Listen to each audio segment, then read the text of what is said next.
All right. Hey, hey, hey. Welcome. It is Friday night, and for whatever reason, we are live on GM Balo. No, we are here to do a little bit of a fun one shot.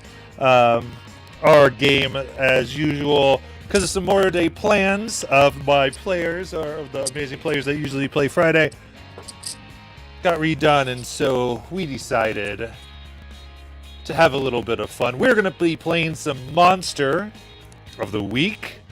Very excited about that. If you've never played that, that is by Evil Hat Games, and it is tons of fun. I can attest to that. You basically get to make your own little, little thing, your own little, Scooby-Doo gang or Buffy the Vampire Slayer, or whatever you have to do.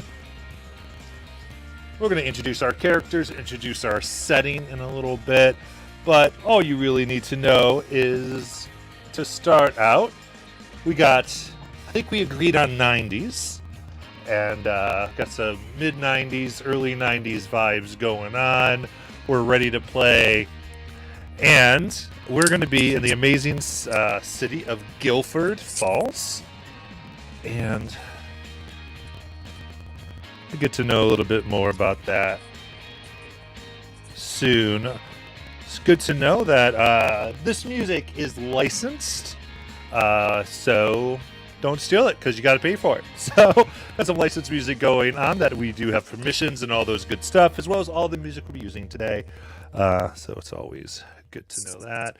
And stay tuned because there could be some fun things. I will say, spoilers, we're going to have a little bit of a giveaway at the end as well if you're watching. So if you're able to do that, stick around. It will happen, and because I'm not the most creative person in the world, I'll probably just say, first comment I see, or something along those lines. So be ready for it. But without further ado, we're going to get to some Monsters of the Week. Now, the way this game is played is there's all new characters in a new setting. So they're going to introduce themselves, and then we will kind of start the action and how they kind of know each other. We'll get to that piece, but the story will unfold, you could say. So I hope that you're ready just to have a lot of fun with us. And if you are a hardcore Monster of the Week player, you should know that we're kind of learning to play together. This is a learn to play game that was listed on startplaying.games. I'm GM Balo. So if some things don't go quite right, if you're like, what the heck? Yeah, this is a friendly, fun game that we're trying to do. And I think in true Monster of the Week fashion, we're taking the rules secondary, story, and character first, and we're going to have some fun. So,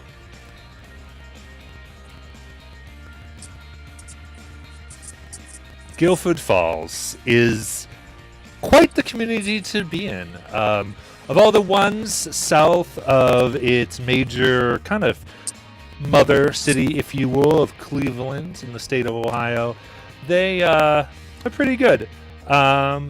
Just about a 20-mile drive down south. They're a place that, even though the technology and the culture gets in, the TV channels corrupt the youth, as the old folks say, there is a sense in which all the buildings have been around for a good century or two. There are the usual things you get in a city that's near the wood or near a park, the metro parks of Cleveland. And that is to say, things like the deer get overpopulated. And so they give a bunch of people guns and they walk through the woods shooting deer down. You get to keep one, the rest are burned in a mass pit for some odd reason. And occasionally, the hum of chants can be heard on those nights. But perfectly normal city. So, we're going to meet 5 residents, all in the summer after their junior year of high school. So, I think first, we're going to go left to right, then down to the second column, left to right, which means we're going to start with Alexander.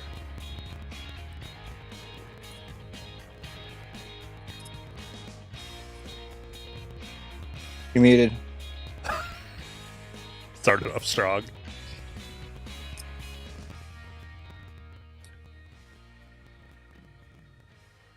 Still muted. It might be the headset. I think it's your headset because on StreamYard you are not muted. I think it's on your end.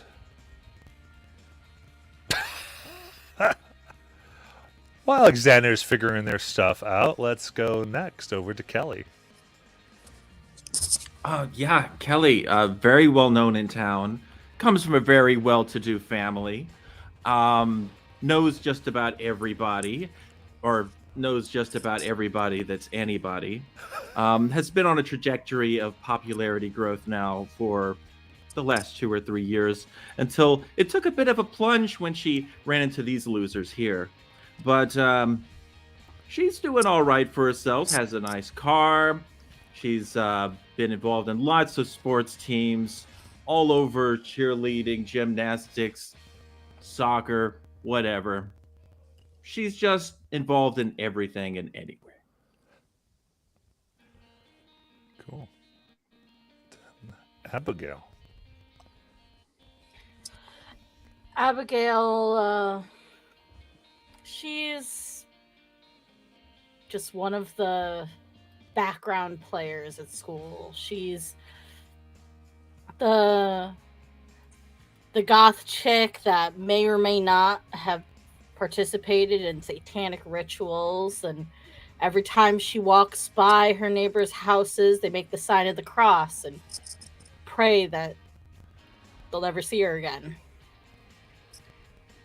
But she's glad that the school year is over because she doesn't have to deal with all of the other losers at school. She has her own group of losers to hang out with. All right.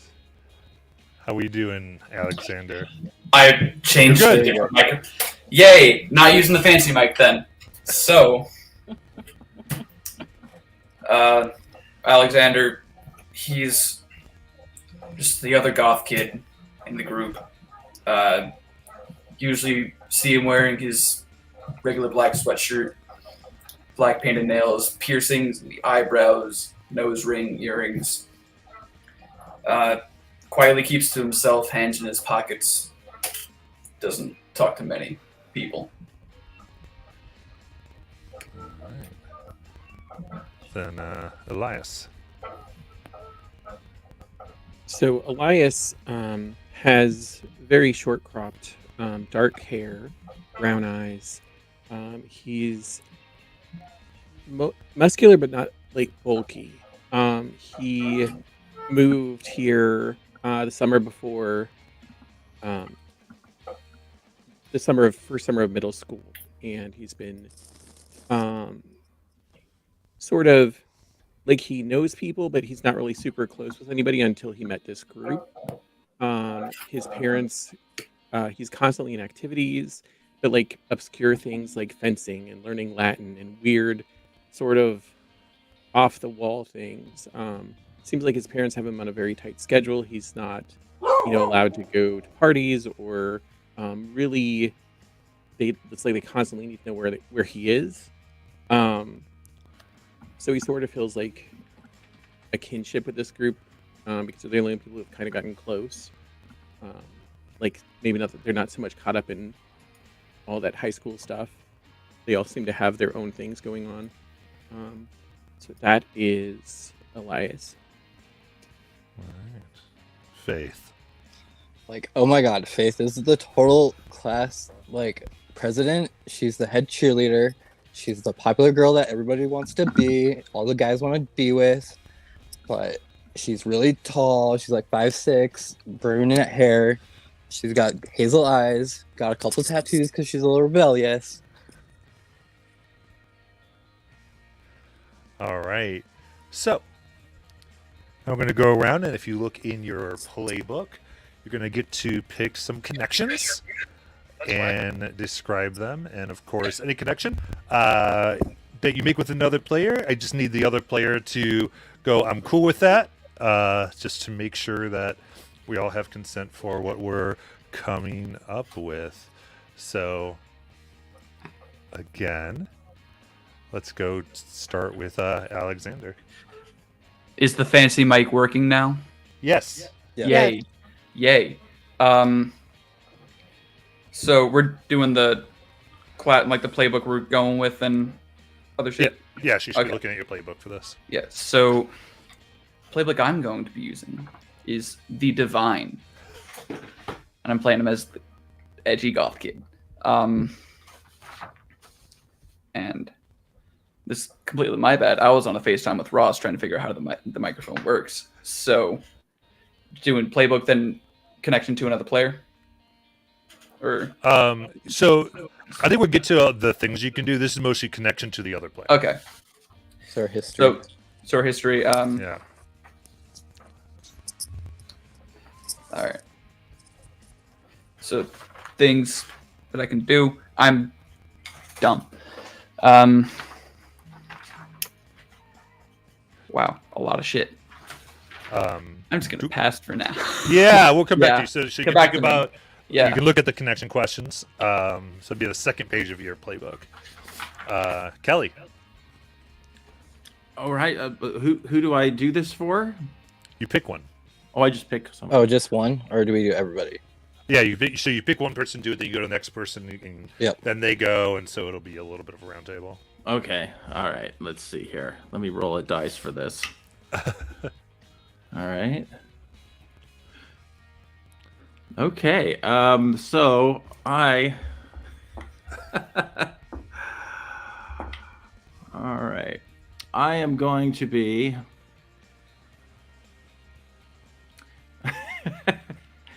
Yeah. I would say that it was Elias. Elias, we used to be. Well, how long has Elias lived in this town again? Probably 4 years. Then never mind. Who's been here their whole life? All right, Alexander, perfect. So Alexander, you and I were like really good friends for like all of kindergarten. And then one day I stole your hand painting and we have just hated each other ever since. Bitter rivals. Explains a lot.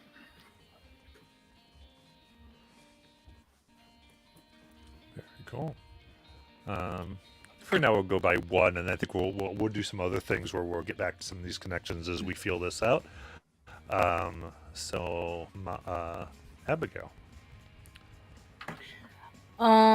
So,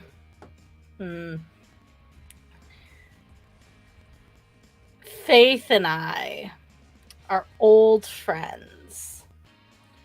So, like, we were basically babysat by the same people, and we were raised from diaperhood with one another.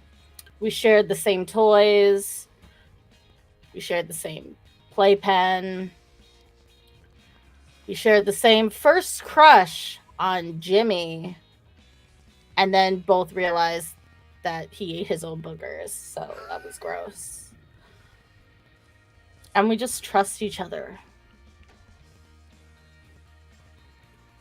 I forget the word. Applicability. That's the word. Absolutely. Elias.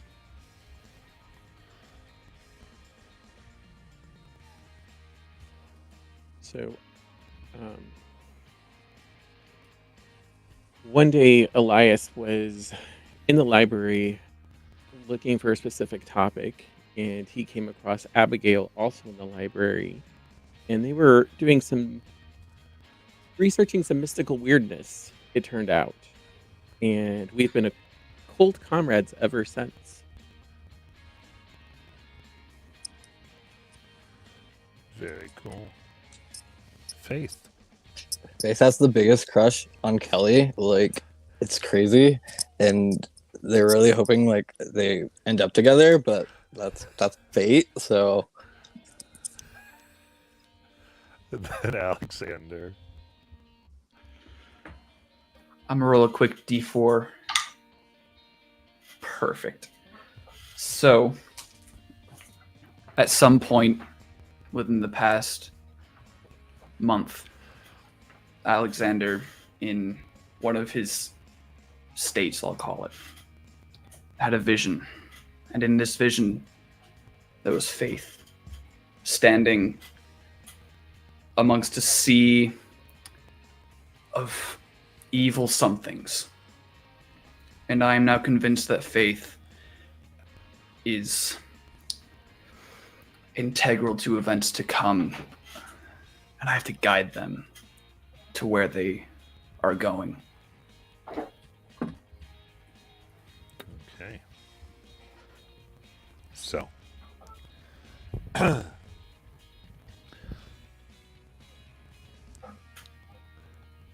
Yesterday was the last day of school at Guilford Falls High.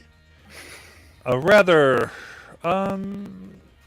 big for the area, but not overly huge school. Usually probably only about 1,000 students there in 9th through 12th grades. Not a humongous, but big enough to where you can get around and know different people. And ultimately, every year since any of you entered the Guilford school system, the library comes on and comes to the last day in each school to let everybody know the opportunities they have for summer reading and summer activities, so that their brains don't rot over the summer and they can keep enriched throughout this this time.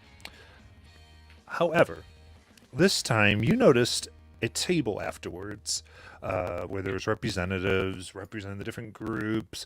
There's some chess meeting. There's even some people meeting together to roll some dice and tell some stories together. But there was another table that had no one there. But it did have a folded piece of not ancient parchment or anything, but just old paper. Something maybe from the 40s, possibly. Maybe a little bit before that, but it's thicker. And it simply was typed, "If you can see one, take one." And the way that the type was on the paper, it was a little sloppy, seemed to be at least typewriter on there, not printed or anything like that. And you saw these black envelopes with a seal of a little, what looked like almost a dragon curled around a book. And whoever you were around with at the time, unless it was one of each other, couldn't see it. It's like they didn't notice.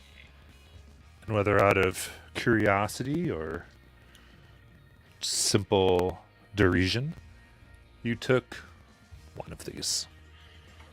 It was an invitation to come to the local library and come down. Even though the library is stated and was only built actually about 6 years ago, it was stated that it has 2 floors. It asks you to come to the 3rd floor, the second basement, essentially, B2, through the elevator.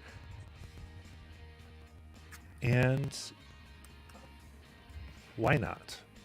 So you did your usual activities. So what did you do after the last day of school?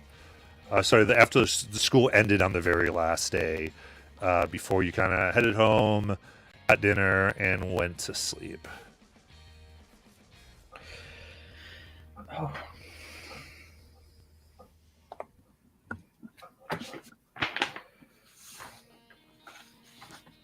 Anyone can That's go. a good question. we would see Kelly would be at the ice cream shop getting milkshakes with like the cute little server on the roller skates, and she might be hanging out with Kelly there, I think. Mm-hmm. Excellent. So the ice cream shop is only about 200 feet away from school, actually, down the road across of a road called Columbus. And so you're sitting there with Kelly. Very cool. What are Kelly and Faith's favorite ice cream?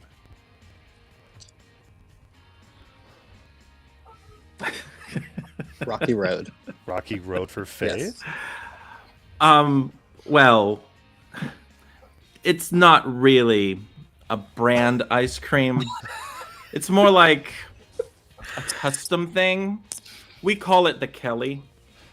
It has a little dash of vanilla, but it's around the strawberry. So it's not its own little clump of ice cream. No. It's got sprinkles, some rainbow, some chocolate, and tiny little yellow ones too that nobody quite knows where they come from, except the person behind the counter always gets them for me because they're super special. And there's 3 different types of syrup they put on this. There's the regular chocolate syrup, obviously. There's also this weird kind of fruity syrup that they put on it. It tastes kind of mango-ish. And also there's like this honey that just, they spread it everywhere. Now they also get me a super really clean, awesome looking mug that they just put it all in. Most customers just get the paper ones and the styrofoam ones. Ugh. No, I get the glass one. And when I go in, I make sure they know I get the glass one and they give it to me. The Kelly. Kelly. All right. So, a young man on roller skates brings it out to the two of you.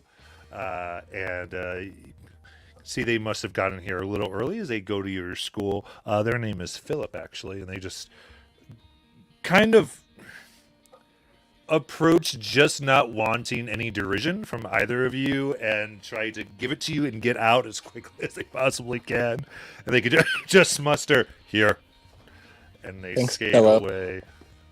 The Kelly comes with 3 napkins. Philip. I'm sorry. And goes and gets another one. And skis back. Service here has really gone downhill. Hasn't it? Like, oh my god.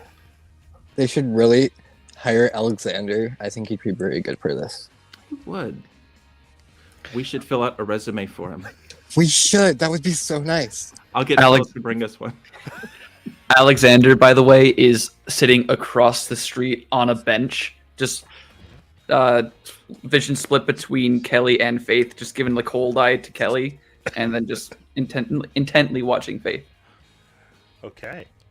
This is across Northfield, and I can tell you, across the street here on a bench, there is a drugstore, and a tattoo parlor. Which one do you want to be in front of?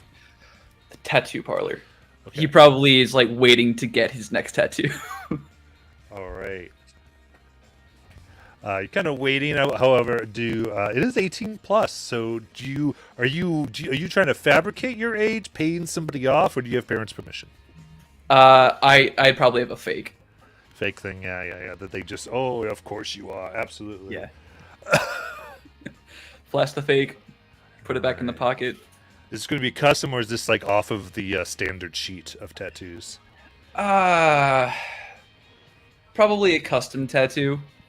Okay. Of probably just the pentagram tattoo that the player known as Aiden, just got. Okay. Just up on the shoulder blade. I gotcha. Shoulder blade, absolutely. Abigail, what are you up to?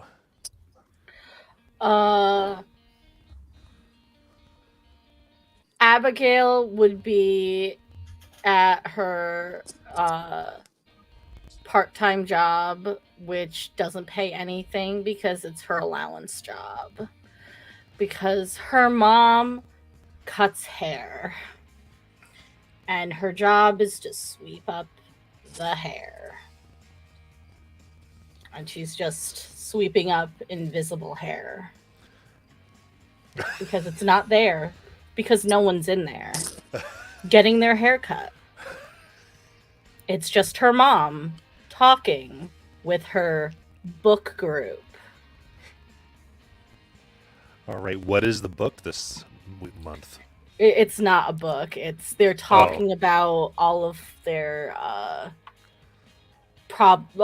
of their like the new families that are moving in on the block, and so Wine and and Cheese so. Club. Yeah. Yeah. And like so and so might be having an affair with so and so. She's just, yep. I'm cleaning up in the background. Absolutely. Not at all uncommon. This type of gathering has gone on a long time in Guilford Falls. Most families here, at least ones that would be invited to such a thing as Abigail's mother's little club. I've been here at least 80 years, most, 120, 130. Going down, living here, deep connections. Elias. So Elias is making his way to Abigail's mom's shop. He borrowed a book from her that he wants to return. Absolutely. So real quick, you walk in and there's the sound of rapid gossip, almost like chickens clucking, going around. Peep, peep, peep, talk a little more, and they stop.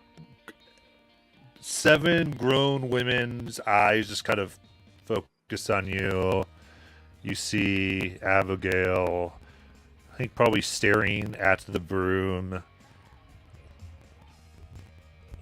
sweeping the invisible hair. And there's just a silence waiting for you to do something. So Elias will like kind of blush a little bit, like uncomfortable, sort of shrink a little bit and go, I'm sorry, I'm just returning a book. Abigail, here's that book I borrowed. Oh, how was it? Did you enjoy the different uses of moss and fungi? Yeah, it had some good properties for healing and as well as like trance states. Yeah, thanks for letting me borrow it. You're welcome. I have plenty of books on different home remedies. Grandma was all about survive off the plantations.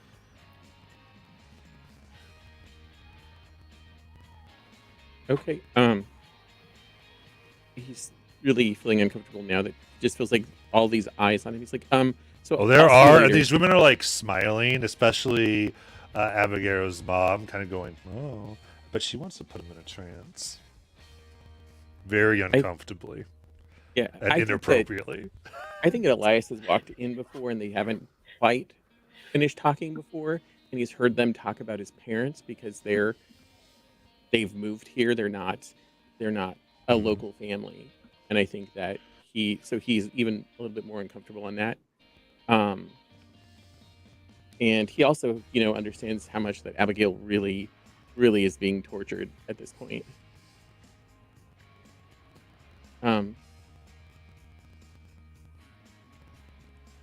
So, do you want to meet at the library tomorrow? There's something I want to talk to you about. Sure. I have nothing better to do. Is that all right, Mom? Oh, I can't keep you from your little activities forever, I guess. Just make sure, whether before or after, you're safe, hon. Don't worry. I'm always safe. Good. Elias will awkwardly leave. And as soon as the door shuts, even though they can easily be heard through the window, the large glass windows that are here mark the storefronts, so everybody can see everybody else getting their haircut and the beauty and everything else. There is just this eruption, a mixture of laughter and comments. A woman a little older in age for the book club, probably around 60 years old, comes over to you, Abigail, just goes, "Oh, honey, remember, new people great for flings, but not for anything more." And just then goes back and begins everything.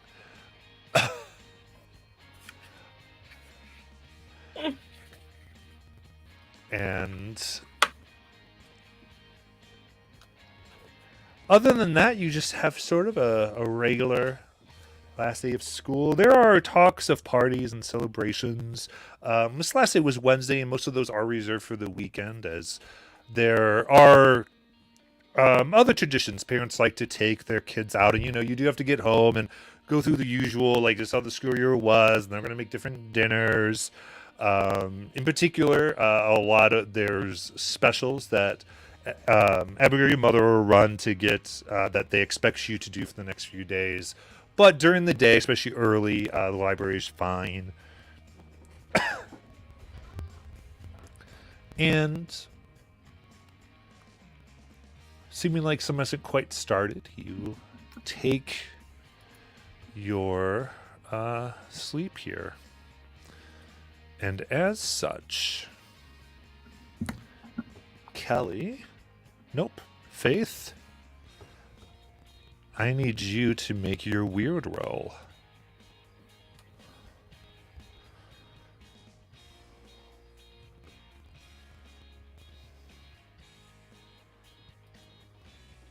Nine minus 1, 8.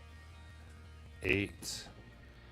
So, remind me what 8 says? Destiny placing at beginning of each mystery roll a weird suit kind that reveals door immediate feature on 10 plus the keep roll reveal useful detail in coming mystery. On 7 through 9 get a vague hint on a miss. Yeah, Vague get a vague hint. hint. Okay, vague hint. Excellent. So,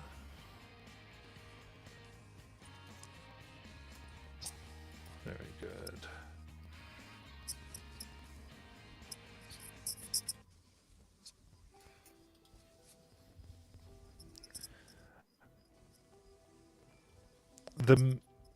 The woods. Faith, I should have asked, but assume you live in the presidential district from what I put out? Yes. Okay. So, all the woods here begin south of the presidential district. It crosses the tracks into the fens where the border of the woods are. Maintained by the state and city governments. And you find yourself, it's on a bright full moon with a dash of red crossing it, that you find yourself walking down a somewhat familiar path down into the gorge. And here at the bottom of the gorge runs Tinker's Creek. Usually 1 to 2 feet deep and somewhat feared for different reasons. There's reports of people drowning occasionally, which seemed weird because while it flows rather quick, it's only 1 to 2 feet deep most places, though it is a popular destination to raft down or kayak. You walk down the tiniest trail, just split by blue wildflowers on either side. And there is a rock that time has eroded down into almost a chair that 2 could sit in. And you sit as if you're waiting for someone. On this rock, there's hearts carved with various initials, and you find yourself having a chisel. Maybe you're waiting for Kelly, but you're not sure. But you do see, as you look down,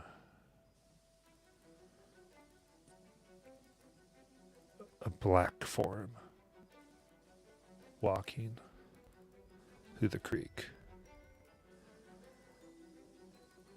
It dips its hand, from what you can tell. You're about 50 feet away from it, and you can only really make it out because of the lack of light, and the moon doesn't give that big thing, so all the details are still fuzzy, and you watch it throw its hands, you guess, in the water, and it pulls out a fish rather, maybe 6 inches. A sunfish, you think, with scales that glisten in the moonlight. And it shoves it in its mouth, swallows. And it does it again, maybe 7 or 8 more times, grabbing these fish and swallowing, before it turns and walks towards you. Before you just wake up, thinking you see it in your room, until you just pause, and it's a trick of a light on your in-sync poster. What was that?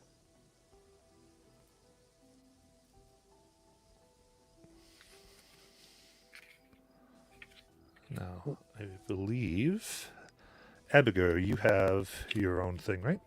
I do. So this is the start of the mystery powers that happen. Okay.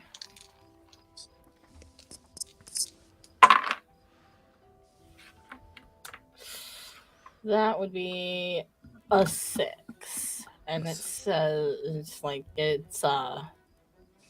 I don't think I get anything.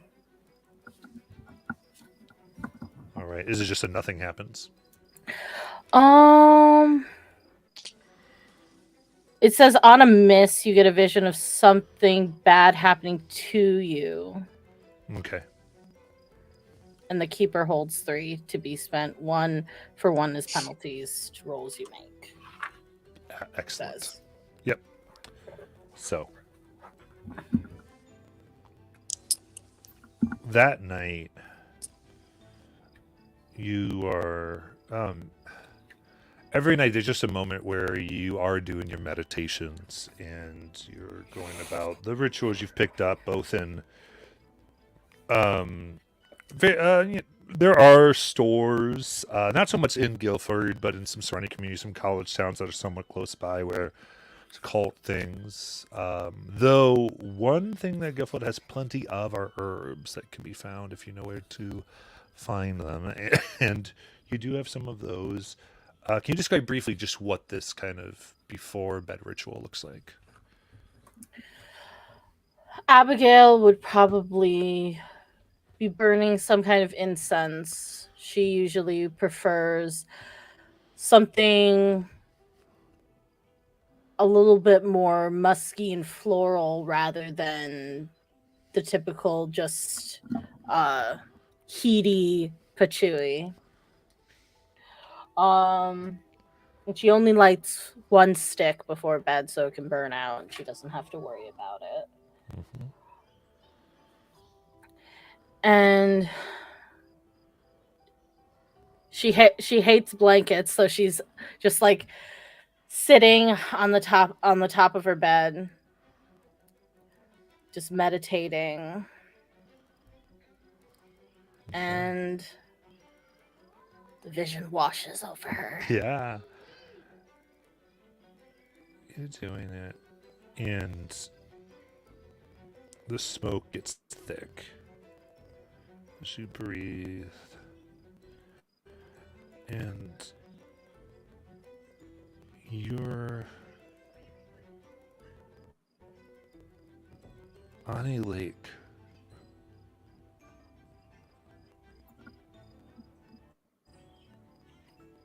In what seems to be a rowboat. In your vision, you see the incense smoke that's about 20 feet off, and as such, you can't get any details. You can't get any details of what's offshore to give yourself any sense of where this may be. And you look, and Elias is with you.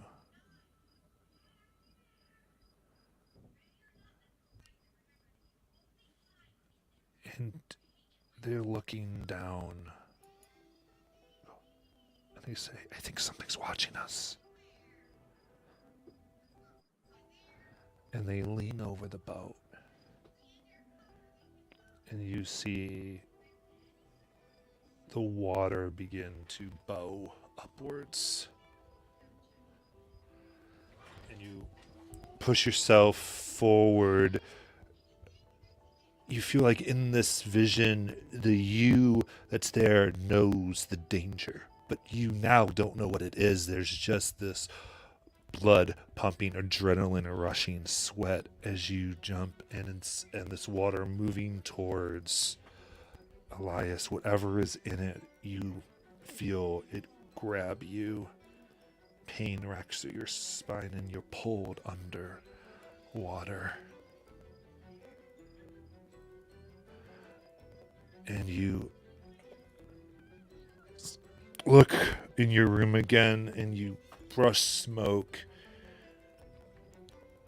and your bed is soaking wet, dripping.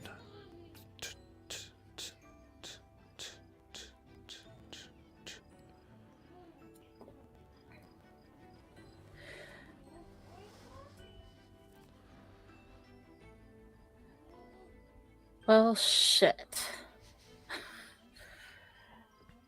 And Abigail's going to stand up and start changing her bed because it's soaked. Yeah. And on brand new sheets,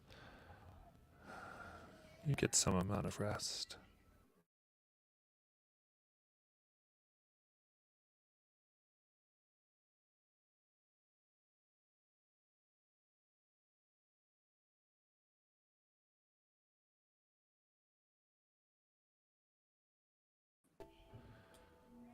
All right, we back? That was weird.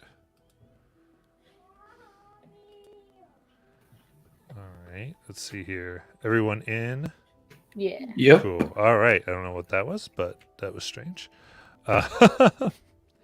So, you get your sleep, and it's time for each of you to head towards the library. And Kelly, we'll start with your prep and your travel there to give a more sense of your character.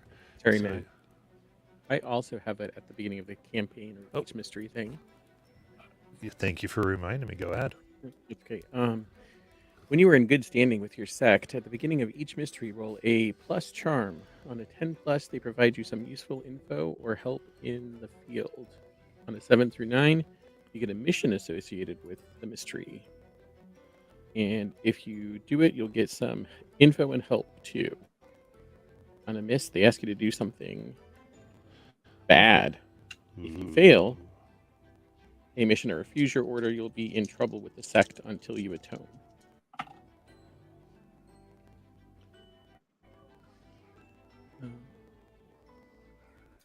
That is a 9.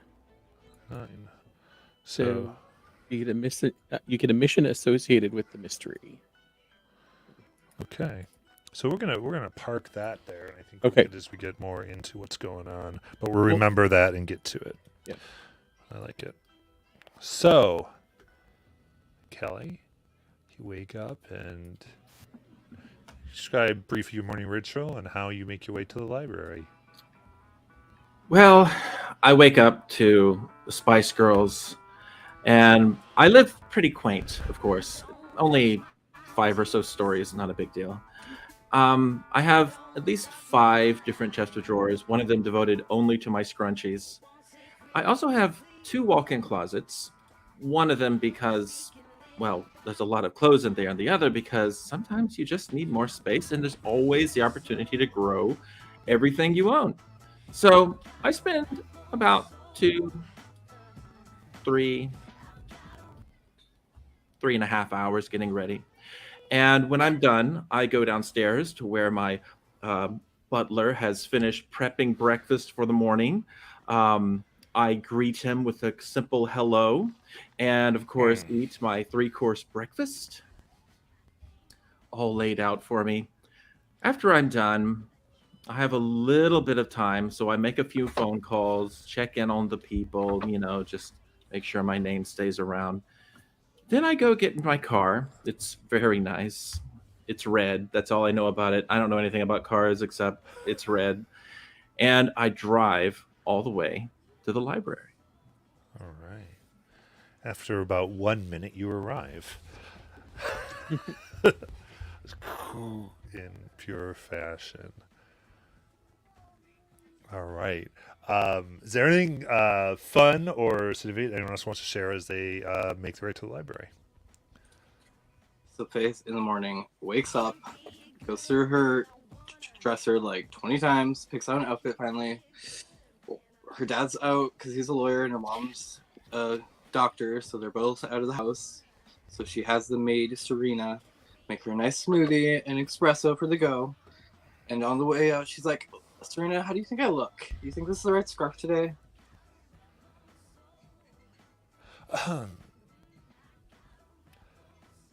You know what? You always look best in the red ones.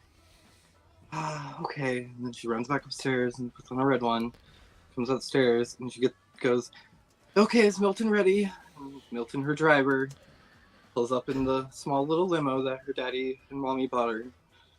And she's like, okay, Milton, let's take me to the library. Okay. So, you get down. Now, your house is actually next to the town square. It is the most vast, as many floors as you could possibly have, and most expensive place in Guilford. The legends around it are that it was actually used as a kind of destination and stop along the Underground Railroad years ago. And even though this is so north, it was still a hiding place usually for those going to Canada rather than staying in the United States. And as you get into it, you pull onto the main street, and Milford very dutifully takes you down past the 2 stoplights, taking a right and onto the only drivable brick road in Guilford. It's right by the library. It's actually, the library's off of it, and it spans about 200 feet of this road, and then it's concrete on either side of it after that. It brings you there, pulls you in as you see Kelly's car just arriving, parked slightly at an angle for their driving as they are just getting out of it.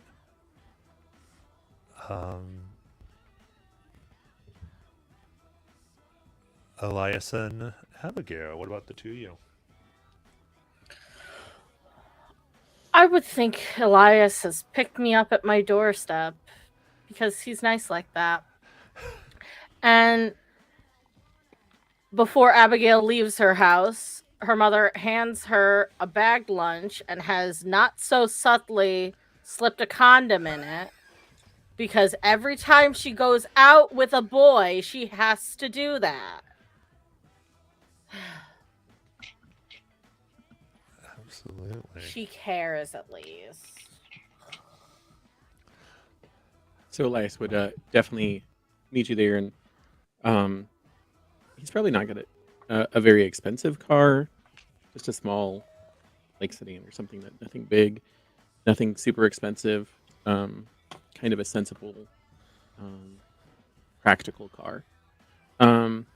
But his morning started at 4:30 with exercise and some running, and then at 5:30 he went through fencing with his mother. From about 6:30 to 7, there was Latin and other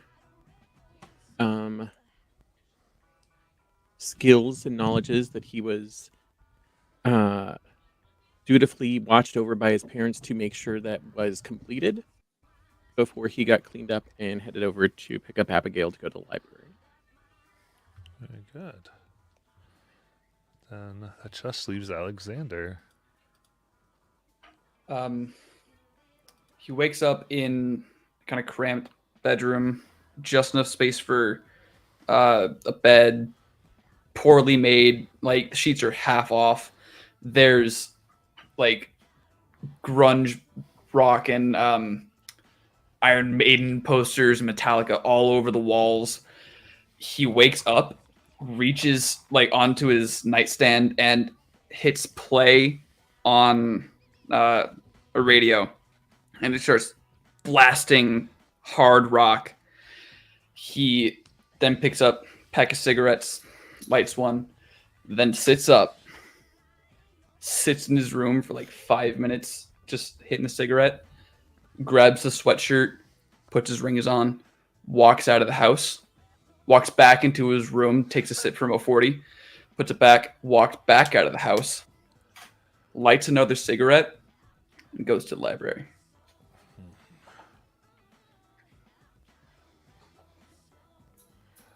As they walk out, you see both your parents still passed out on a couch with various cans around them from the night. Nothing too insane. You see one of them sort of opens an eye. You think they see you go, but just don't necessarily care or say anything. And make your way. So, entering in, it is relatively early. The library just having opened here, about 10 a.m. And it is a newly remodeled one. It has nice carpet. There are, as you'd walk out, they have the large plastic thing with a little bridge that goes in between them that detects if you would take a book that you haven't checked out. But as you walk in, it's just kind of normal stuff. A single floor library as far as where the books are. And in each of your letters, you start to see each other now. You realize all of you are holding similar black letters. And all of you have a key that the instructions simply said would go to the elevator in which you were supposed to go to floor B2. My eyes are darting awkwardly between Kelly and Faith. I'm not even really recognizing or noticing Elias and Abigail. Oh my god, Alexander! You should totally check out the ice cream shop. They might be hiring, and you might got a good word put in for you.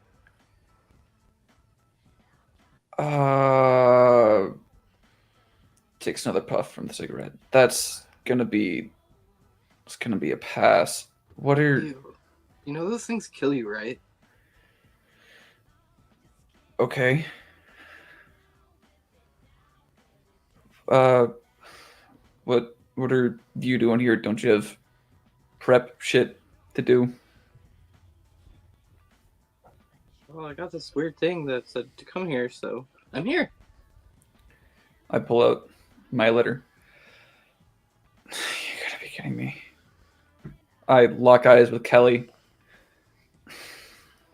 Take it you have one as well. Yeah, it's for B-22 sneakers or something. Library level B2. Yeah. Great. I'm gonna. What do they even sell at a library? Have you ever been in a library? I've seen them. They don't sell anything. It's just books. Well, then what's You the read. point? I don't know. And I'm just gonna walk away from everyone. Go to the elevator. Okay. Anybody else? Abigail's kind of like since she walked in, she's just been kind of like shuffling through these cards that she has, and then she just like pulls one off the top and stares at it. And it's the Hierophant. Apparently, there's going to be some kind of challenge set forth. Maybe it's surviving her mother's most recent plans. Maybe it's something else. Who knows? Fate's funny like that. Abigail, I brought you a smoothie. It's been a while. How are you? I've been surviving. Doesn't look like it. I like the makeup. Thanks, Faith. Faith is like the sweet, adorable golden retriever, and Abigail is the one-legged chihuahua. Relentlessly annoying. Can't get around by themselves. No. All right. Elias awkwardly is like, so we should probably go to the elevator. I hit the button. Okay. He'll walk that way. It is somewhat cramped, probably ideally for two. So as you have different reasons to want to go down together, it's very, very cramped. So it's this point where there's just a lot of touching that is rather uncomfortable. And even though some of you who are more avant-garde begin to blush, and you press specifically, the button near B2 has a key hole. And as you put your key in, it's actually a marker, not a button. And you just click, and as soon as you do, the door closes faster than you'd expect. It's like, and you go down. And it would probably feel weirder if there wasn't so much surface pressure between all of you and the walls, as it goes down rather quick, but it's and stops. And then, surprisingly, for as quickly as it closed, opens regular. And before you, it's interesting.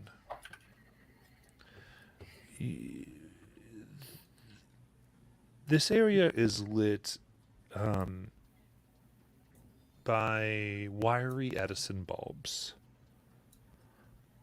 There are tables, wooden, not the extremely shiny, polished type that dot the library normally on the first floor.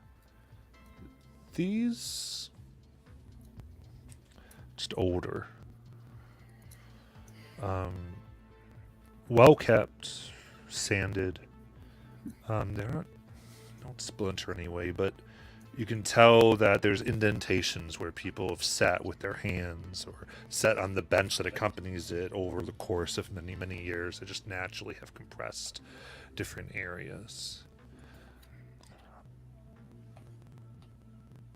And it's large. It's about the size of the first floor of the library itself. Again, first you come to these tables, and beyond are books. Some more like codexes. Together. And there's some shelves of bottles, or like jars of cloudy liquid. There's some things floating in them, but those are far, far off.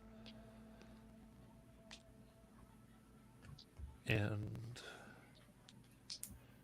the very there's 6 tables here. On the first one that you come to, it's actually the middle one in a row of 3. There is a box that's wrapped in black paper with a dark purple ribbon. The ribbon on the sides of it is ingrained in like a silvery tinsel.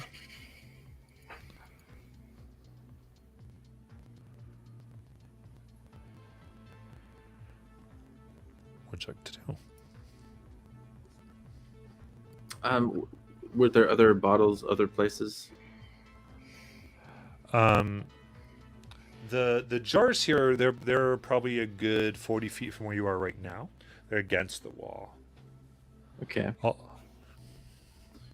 I'd like to go inspect those yeah. alone. Yes. Kelly just immediately walks and like, ooh, cool. And they're not marked. You see what really looks like what must be a.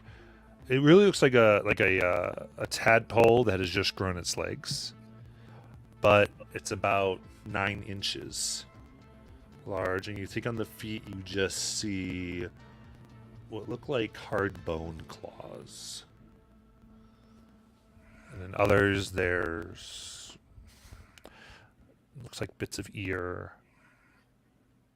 Now others don't actually have liquid. It looks like they're actually dried herbs. One has this water that looks extremely clear and almost. I don't know if it's trick your eyes or the way the light works here, but it gives off a pure white.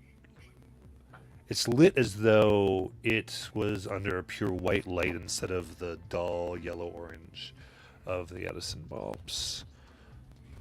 But it doesn't give off a light. It just seems like it's lit that way, even though there are no other light sources. Okay. I'll pick up one of these that has like herbs in it. While Kelly's doing that, what are the rest of you doing?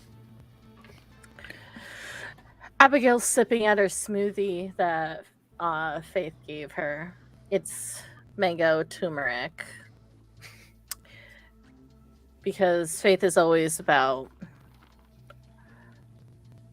brightening up your day with something a little bit peppy. And I think Abigail would want to look at some of the papers that are around. So there's not loose papers as much as there's the books and such. You'd have to go to the racks there. You would definitely go to the books. Okay. What are these titles? So interesting enough, there are no titles. They're seemingly unmarked. Some have symbols.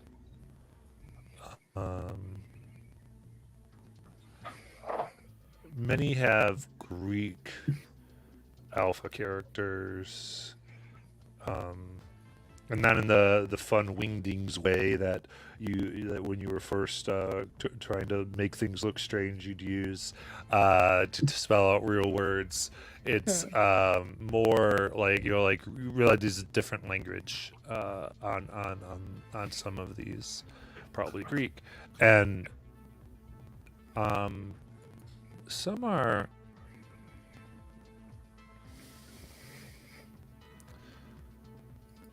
Seemingly they're bound to different substances or different types. You see some of them more leather bound, some almost scaled,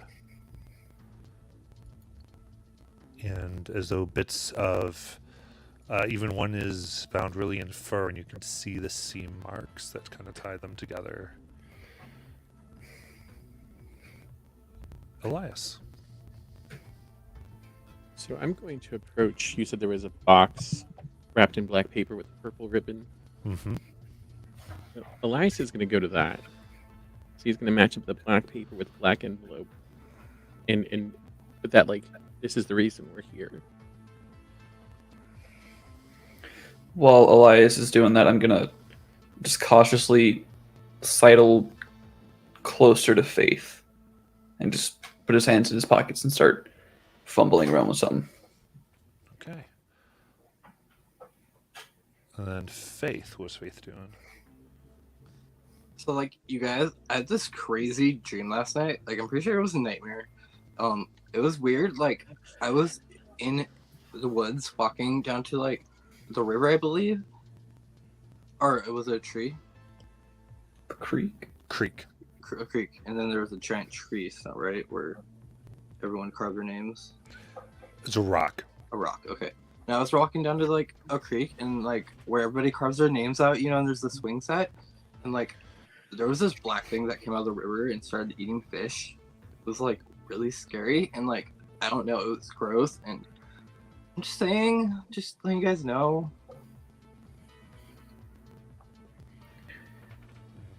You sure it wasn't a bear in your dream? No, I don't think so. Could have been, but it didn't have hair. I had a weird dream too, Faith. I had a dream that Elias and I were on a boat and there was something in the water. And then I drowned. Which happens sometimes. Abigail, are you talking to the spirits again? Sometimes they talk back. I had a cool dream. It had Luke Perry in it, Jason Priestley, fighting over me. Oh my god, that sounds like so more amazing. All right. And as you do that, I would say Elias unwraps the ribbon and the box folds out the four sides. And at the very center, there's like a dark purple flash and smoke. And it's enough that garners all of your attention wherever you are. As Abigail, you're looking at the books, you kind of like, just makes a little consuming noise and just kind of look down at it. And as you start to look up from it, standing on the table in the upper right as you came out of the elevator is a woman in a black skirt that comes to her knees. Her stockings seem to be silver,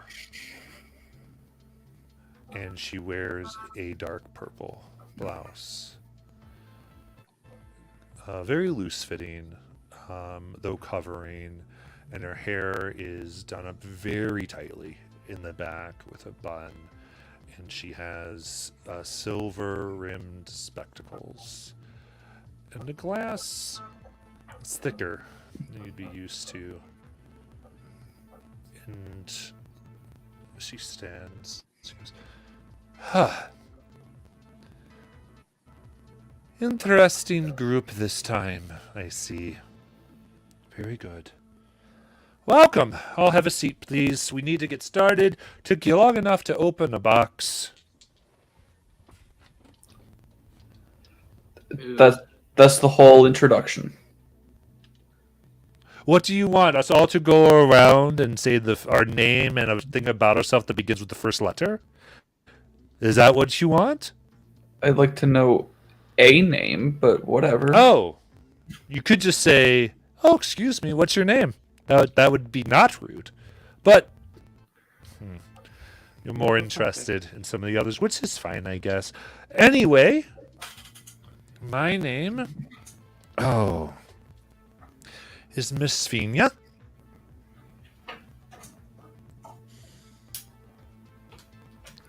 And I am the presider over those who would be part of the bookworms. Now, if you're here, before you saw your little letters, you saw something else.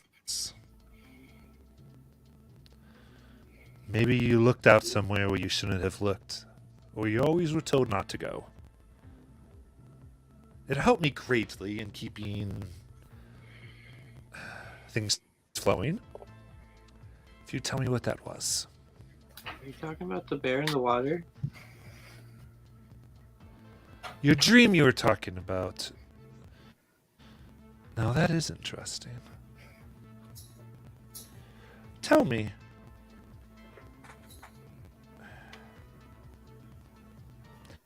Do you have anything on you that is most people would think is strange? My pom-poms. Your pom-poms. Give those a little shake, would you? Hey. Describe. Hey. And would you describe what happens, Josh? You see, they light up with this little magical feel to them, and spikes come out of them. And then you watch as she goes, "Give me a beat!" and she throws them. They stick into the wall. Yeah. Hmm. Someone has a sponsor. Well, that's interesting. Please get them out of my wall. Yes, please. I'll go and grab them. Seeing that display, Alexander's going to pull his hands out of his pockets. In one hand, he has a lighter. In the other hand, he has something else, and he flicks out a switchblade, sparks the lighter, and just lights the switchblade on fire. Ooh.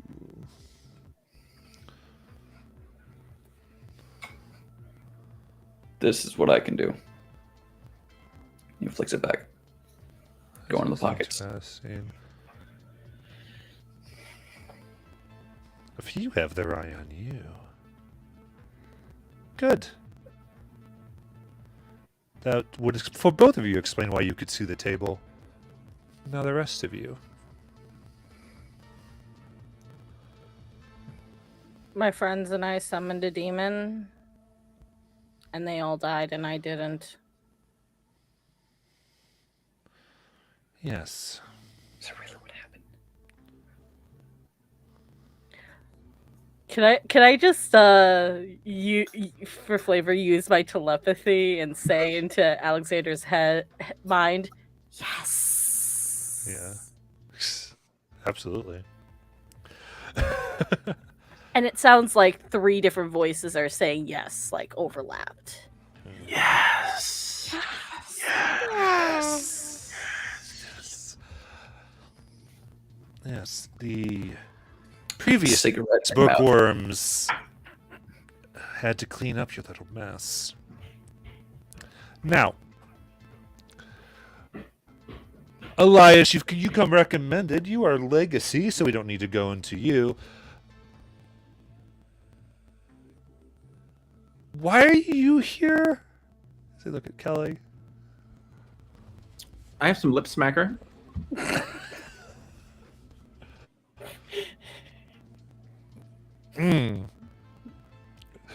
Before you saw the table, did you see anything What out of there the is- ordinary?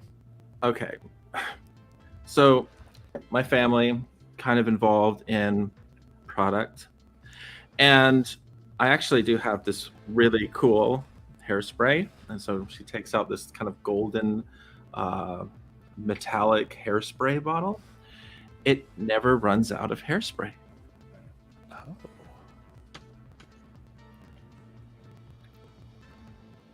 I can prove it, and I just start spraying it everywhere. See, it'll never run out. Cigarette right here. What the fuck? Absolutely terrifying. Stop. Good. Wow. Unexpected. But wow. Congratulations.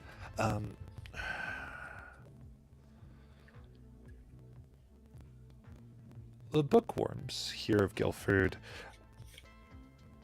have been a society that by some agreements made quite a long time ago, actually, is made up of those who are under 23 years of age. And as interesting as it may seem, the responsibilities of such is to keep things where they're supposed to be. Occasionally, concepts, creatures even, things that, for lack of a better term, go bump in the night, get out, cause a muck, and it is the bookworm's duty to put them back. Or sometimes they're summoned. They just look. If you're a mother, did not do the best perms ever, I swear. But, at any rate, welcome. Your keys will always get you in here, and by the way, they will give you access to the library after hours as well. Very important, you need to be wearing them around your necks if you don't want to be noticed for any reason. On library grounds, they don't function off of the property, unfortunately. And that would include the brick road. Great pains had to do to keep that there when things got moved from the old building. But here we are in modernity. There's torches in the other one. I so miss them. Anyway.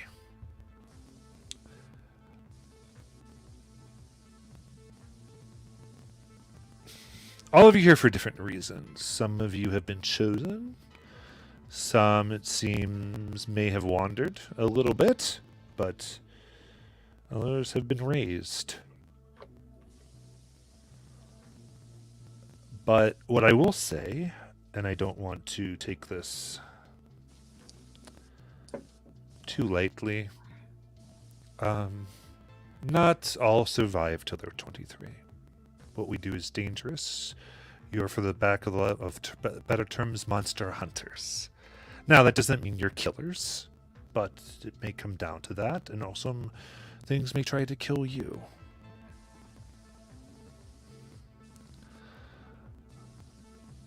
And she just kind of pauses, gauging the reactions.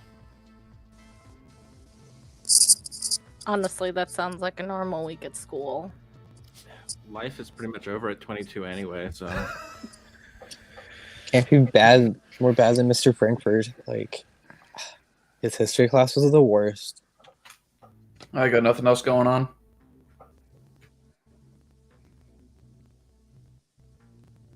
My family's been doing this for ages. Mm-hmm. But they have. So. Good. Because as of last night, as of 2 nights ago, we're down a team. So, and they move over to the stacks and grab some newspapers, and they put it down. And you see they have 5 different papers of companies for today's date.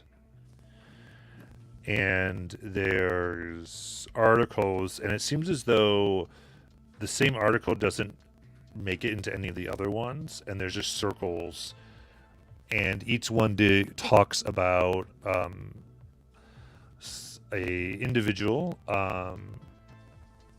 some that you recognize the name, but they would have been like upperclassmen that you just barely knew of having perished. One, it says, committed suicide in their bathtub. The other 2 had an accident actually down on Lake Erie, or up on Lake Erie, as the case may be. And 2 others just are missing. But only 1 is mentioned per paper. So, the legacy is passed on to you. She puts it back.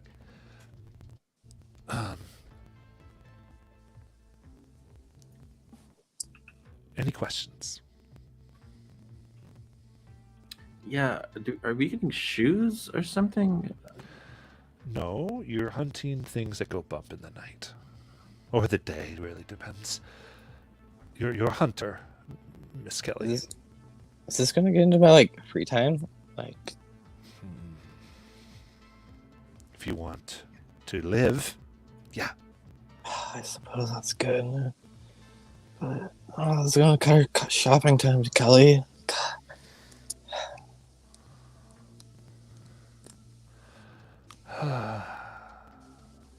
Oh yeah, what's this? And I hold up that herb bottle. Put that down. Okay. That's it's night root. Very useful sleeping agent against large things, but deadly to smaller things like you. Good.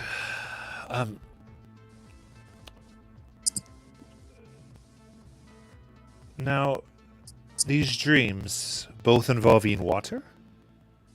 Yes. Yeah. Oh. I see. And yours, Abigail, you said was not on the creek. No, it was a lake. I see. Well, sounds like we've been giving our first communication. Which is great. So, there's the creek. And there's a closest lake I know of would be Shadow Lake.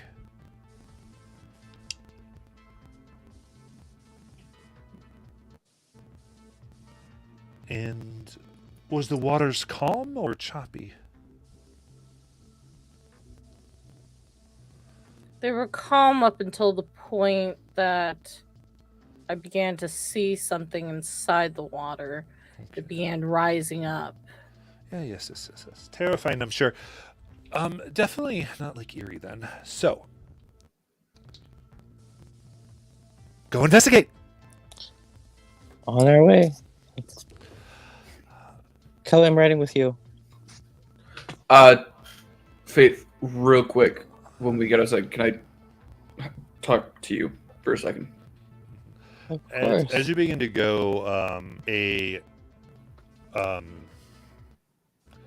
dial, a phone with a silver hander and looks like ivory apparati otherwise rings. Let's see. Yes, Mr. Seth. Of course. Elias, you have a call. He'll awkwardly walk over to the phone. Hello?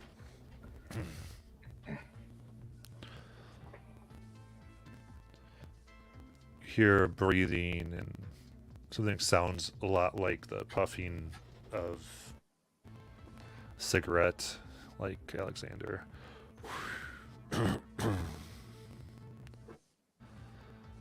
But very forced. Elias, says a deeper voice.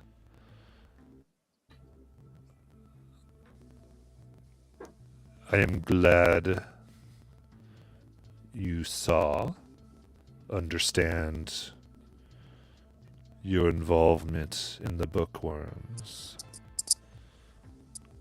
needs to continue. So be useful. And they will attempt to keep all types of artifacts you find. You are to bring one back from whatever it is you find yourself in front of. And please don't waste the resources put into you by dying. That would be unfortunate for your parents. I understand. Good.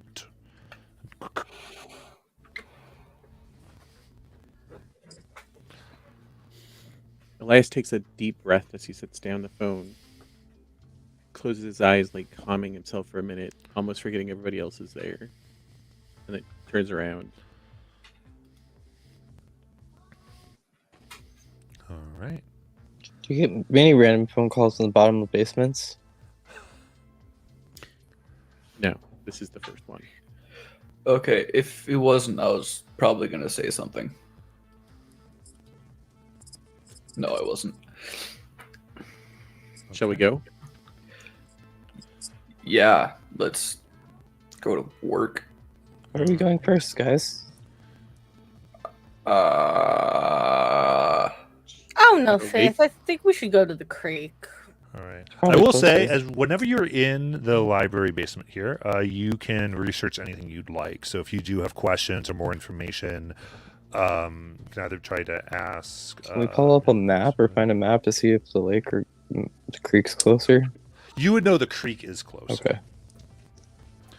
So we could start at the creek and then move on somewhere else. Move on to the lake.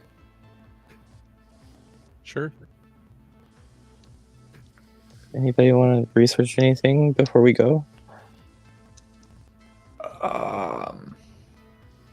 Maybe get some bearings on weird water monster. I don't know.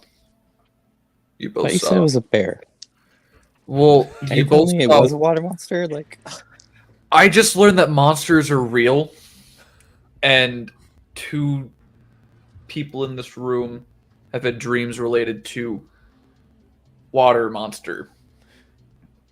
So, water monster. That's what I'm going on. Sorry. makes Monsters sense. have always been real, Alexander. You just need to know where to look. Okay. I'm just gonna sit down, pick up a random book, and pretend to look at it. Just like, I light a cigarette and look at it and go, why did I ever stop hanging out with you? I do want to see if I can find a map, so at least we have a map to the lake. Also, Faith, what kind of shoes are you wearing? Heels? Abigail digs in her bag and pulls out. They're a little bit ratty, but they're usable. A pair of just like sneakers. If we're going trekking through the woods, I don't want you breaking a heel. True, thank you. Yeah, I'd kind of rather that as well. Okay. So, Shadow Lake, Elias might not be familiar with, but the rest of you would be. There, it is off of the main road that runs through Guilford, Columbus, and it ends up is a very popular place for sledding, and so chances are you've been there to sled at some point in your childhood. And there's a sledding hill on the left side of the road as you would come from Guilford into this more parky area where the woods kind of break for these two things, this hill.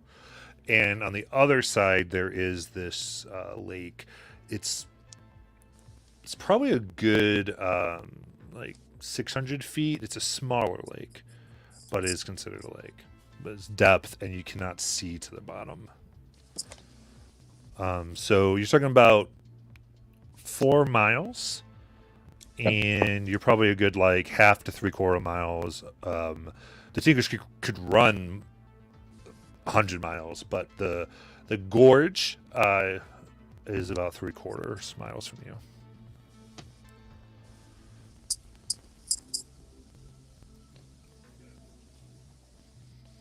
So that's that. I built the gorge. Should we check out the lake first?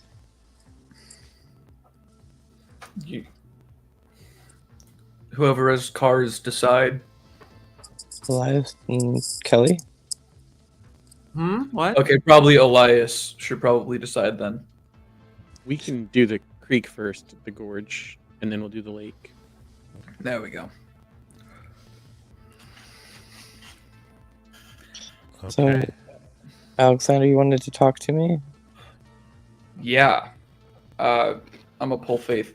Like when we're going upstairs, it's like the elevator like comfortably fits to like semi-comfortably fits too.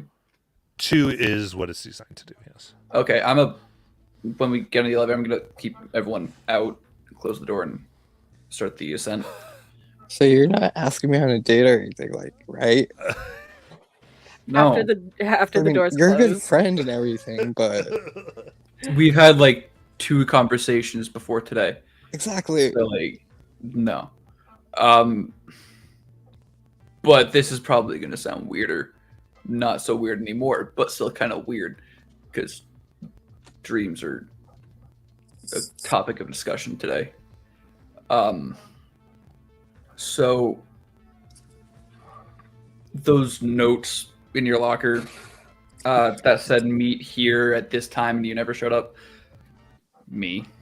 Because I needed to talk to you for a little bit now. You know, if you sign it, it might help better next time. Putting random note makes a little feel a little stalkerish, so I was trying to be that's not the point. I had a dream of this space with, now I'm realizing, weird fucking monsters. And standing above them was you. And just the overbearing need to just make sure you're safe. So you're saying you had a dream with me in it? You sure you're not asking me on a date here? I am 100% sure I am not asking you on a date. What? Why? Why do you keep bringing that up? I'm just saying you had a dream. You're dreaming about me. You're dreaming about me being a big old champion. I mean, come on now. If this is a hint, you can just say so. It's not a hint. I'm just saying. Just if shit goes weird, try to stay close by. I'm gonna try to stay close by. If shit goes weird. Okay. Okay. Okay. Keep dreaming about me. Ding ding, the door is open. I speed walk outside. Okay. Abigail, Elias, Kelly. When those doors close, Abigail's just gonna be like, "That was rude." Well, I think we just solved what goes bump in the night. I'm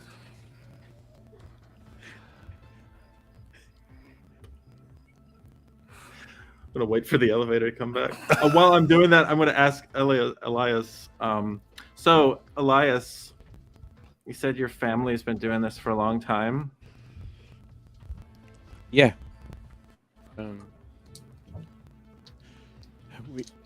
The family started out in Spain ages ago, but we've kind of been recruited by different organizations. Like, what do you mean? Organizations? Well, Like Microsoft? there are lots of groups that fight monsters. Hmm. We're trained since really young, but not all of us get the opportunity. That's really interesting. To no one. The doors come open. I walk right on.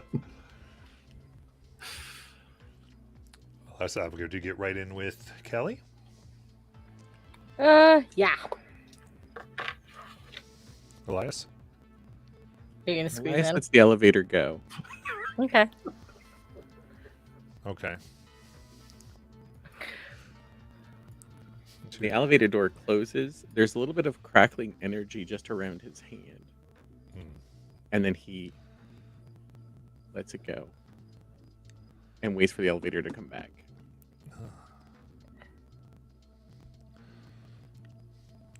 Good to I'd keep like you to see. Oh, Good to keep you cool, Mr. Ramirez. Says Sphyra.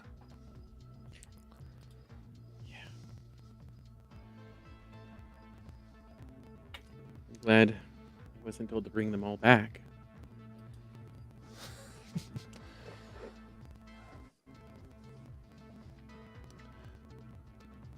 Of course.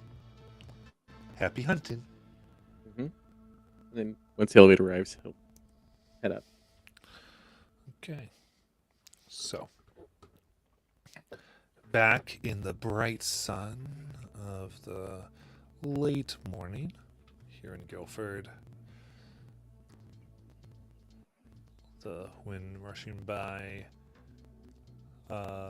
Street Columbus is right next to the library, though it's not. The library's not off of it. It's just spans to its corner. Across is the hospital. And next to that is the police station. And of course, I believe 2 of you brought cars today. And we're back. Son, what are the car arrangements here? I'm gonna begrudgingly get in the back seat of Kelly's car. Offer cigarettes, but if no one takes, I still smoke. I don't think Kelly would like that if you smoke it in her car. It's a convertible. Yeah, it's fine. I take one. This is the one time I'm actually kind of liking you. Don't ruin this. We're off to a good start. Okay. Faith, you want one? I'll take this. No, thank you. Cool. Kelly shows the willpower not to comment on the brand of cigarette that this is. It is. I don't even know. the cheapest. Yeah. Yes. The cheapest menthols you can buy. Yeah. In a rare act of kindness, she doesn't say a word. She's learning. She's starting to believe Neo. Next to that, I guess Elias and Alligator, do you get into the sedan? Yep. Okay. And cars. Now, Creek is can access it by Fenwood Park, which would get you right down into it's a pathway that would lead you down into the gorge of the creek itself, near an old aqueduct, and there's other places to get down into it. A little further away, more across the tracks, is a overlook of the entire gorge that sometimes people climb down. It's a little more dangerous to do so. But do you want to do Fenwood Park or the overlook? Probably Fenwood. Play it safe. Yep. Okay, excellent. Jet on the library, which takes you to Broadway Street down here, which Broadway Avenue actually, and they this is the main street of downtown, and you continue to cross there past some of the railroad tracks that slowly lead you behind all the buildings of downtown, and over a lot of the poorer sections. A lot of these houses are dilapidated, older, but in a very, I guess, let go sense. And after a while, again, probably about 5 minutes driving through, you actually take a bridge underneath a tract of railroads, which goes directly into Fenwood. There's a baseball park here, a gazebo, some grill pits, as well as a small little, really swings and like 2 swing sets and a slide. And the quickest way is down to behind the gazebo, and you can take some pathways down. Now, at this point in this type of game, Monster of the Week, this is kind of investigation and such. So you all get to take the lead and start to describe how you want to kind of go around, and we'll start to do some things. So, any moves you wish to take and such. So, as you park, there's a few people playing, a few kids and a family eating a picnic here. But what'd you like to do? Faith is going to. I would like to walk down to the water and check it out and see if there's any fish I can recognize from my dream. Okay. Absolutely. You begin walking down. Who's joining Faith? I'll I'll be go with her with too. her. Because somehow I have a feeling Faith is going to fall, and We gotta be when she there. complains, I have to be there to pick her up. Elias will go along as well, but before he does, he'll pull out of the trunk a padded cylinder. Looks slightly larger than a pool cue holder, Mm-hmm. and he'll kind of strap it over, and then he'll follow down. Sounds good. Kelly doesn't go. Kelly's doing something else. Okay. Where does Kelly go? Kelly's going to go talk to the family that's here. Okay. Sounds good. Kelly, go ahead and, well, yeah. How do you want to approach them? Okay. Kelly will come up with a smile on her face. She's used to dealing with people. And she just kind of wanders over. Does she know these people? She's been here her whole life. Yeah, you've been here yeah. So this family, I would say you see them around there. They're aware of your parents. So most families who are well to do here will attend the fairs in the summer and the festivals, and will be present volunteering at the booths and such things, specifically the Tigers Club, which your parents would be members of, even if begrudgingly. You recognize this as part of the Tiger Club, which is a lot of entrepreneurs, business owners who then invest within the community. Hi. Oh, as the father figure here moves, kind of looks, Kelly, it's so good to see you here. So good to be here. Have you been here all day?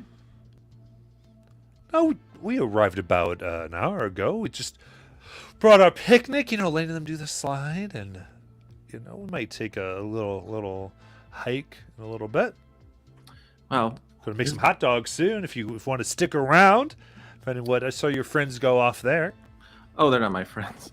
Oh, my mistake. But I am here with them. They're okay. So they're kind of a part of this summer program for science. They're doing science things in the water, and I was just See. curious if you had seen anything interesting when you've been here near the water. You hear about anything going on? All right. Go ahead and give me a charm roll.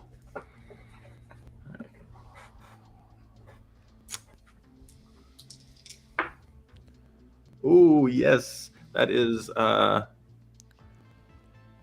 13. 13. Hell yeah.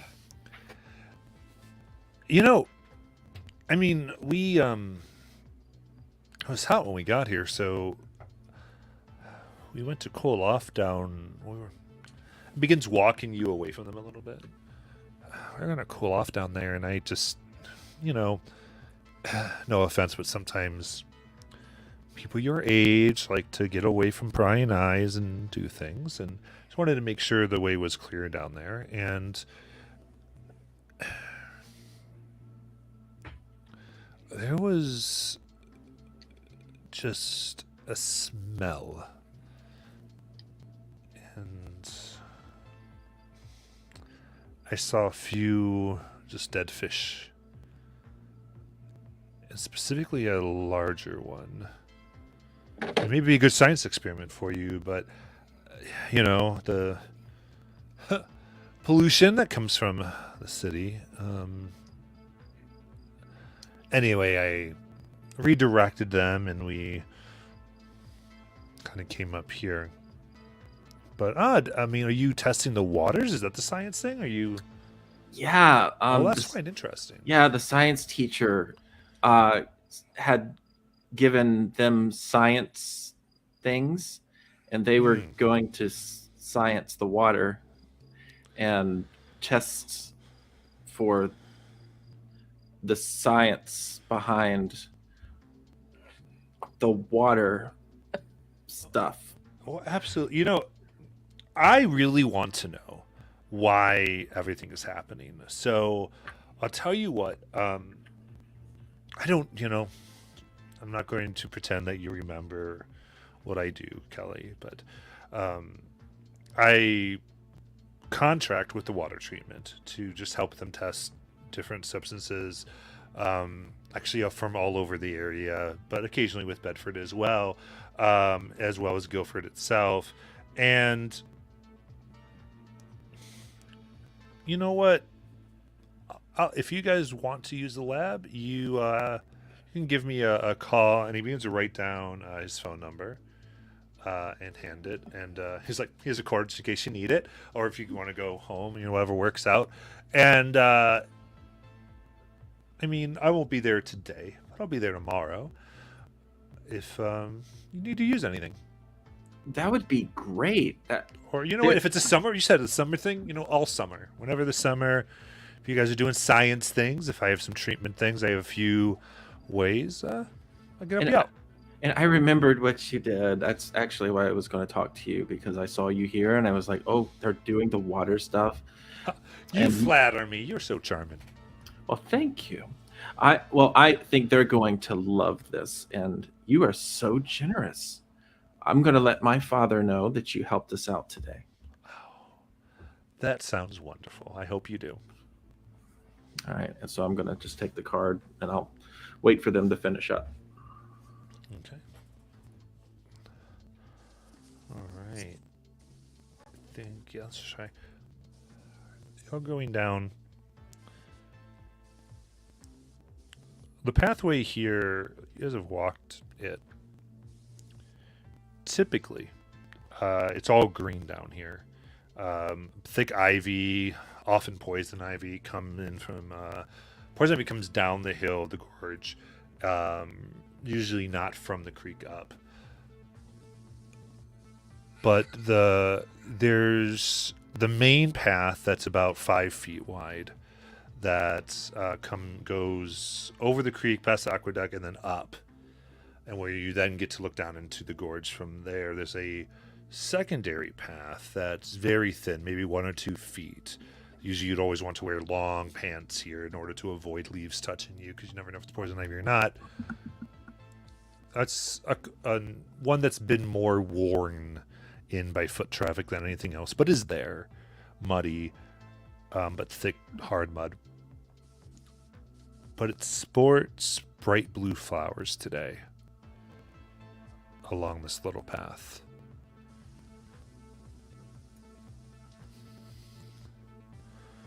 Down there, how would you like to investigate, or any moves you want to make? This is Alexander, Faith, Abigail, and Ole. I want to try to use some magic. Okay. I'm going to try to communicate with something I do not share a language with. And I'm going to go up to the nearest critter I see, whether it's like a squirrel or like maybe I spot a fish in the water. I'm just going to go up there and start doing this. Okay. Yeah, the standard magic roll. Well, what are you trying to do? Just because you're right now, you haven't taken a path to go down to the water. Oh yeah, so what do you want to do? I'll go down to the water, Okay. find a path. So that's going to be the water. blue flower path then Yeah, that you're going to end up going down. Absolutely.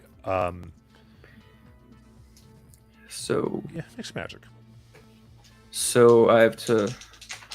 Okay, adding weird. Mm-hmm.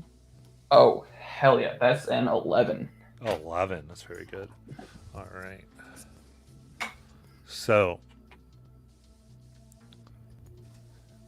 you, without disregarding your companions, go down to this lower path, and you end up here. You can eventually get to a point where you can cross down past the mud onto large rocks that are on either side of the creek.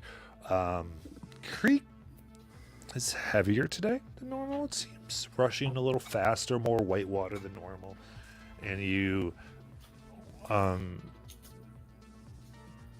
get to where the rocks are, and there are a few creatures here. There are water bugs that are on the top of the surface.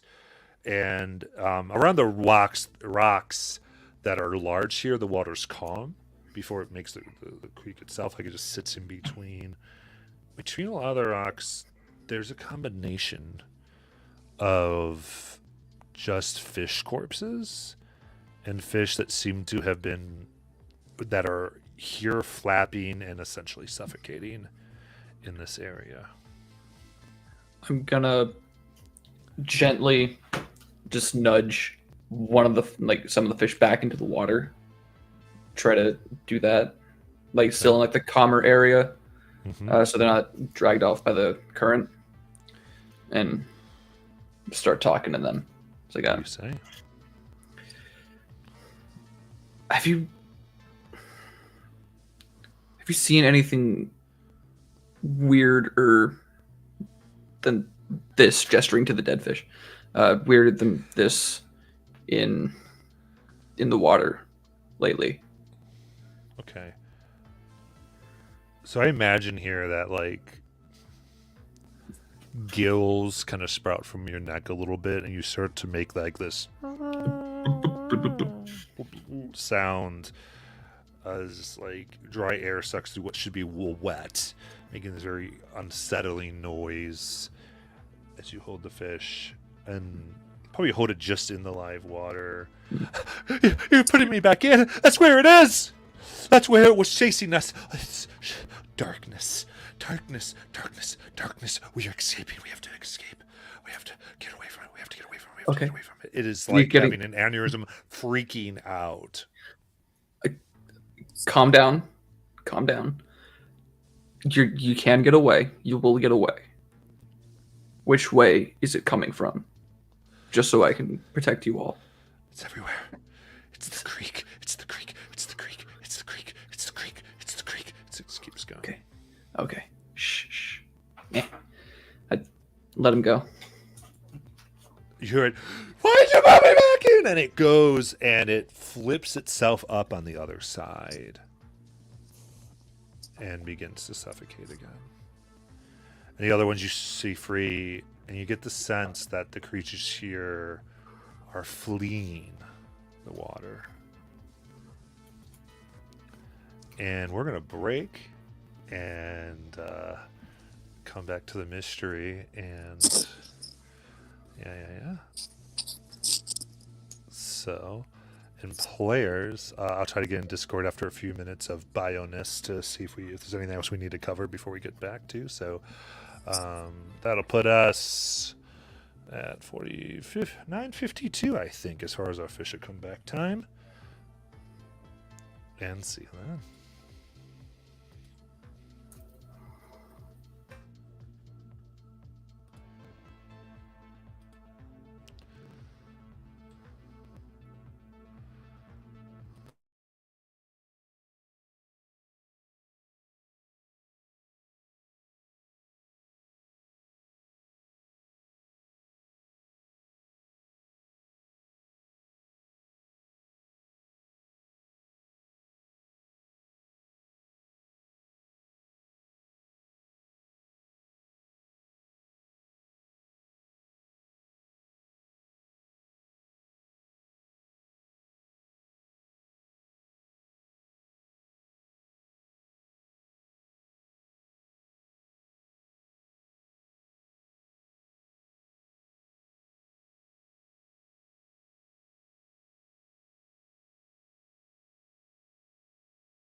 All right, if you are still with us as our break, remember, we may go late tonight, but we will have a giveaway if you're awake with us. And if That's not, the incentive, right that's the there. incentive. Stay up with Stay us with us. very late so that Stay with us. Maybe you could win the giveaway. maybe you could win a giveaway. It's really good. That's the gamble. Who needs sleep anyway? It's Friday night. Good. That's exciting. We actually rolled some dice about 2 hours in.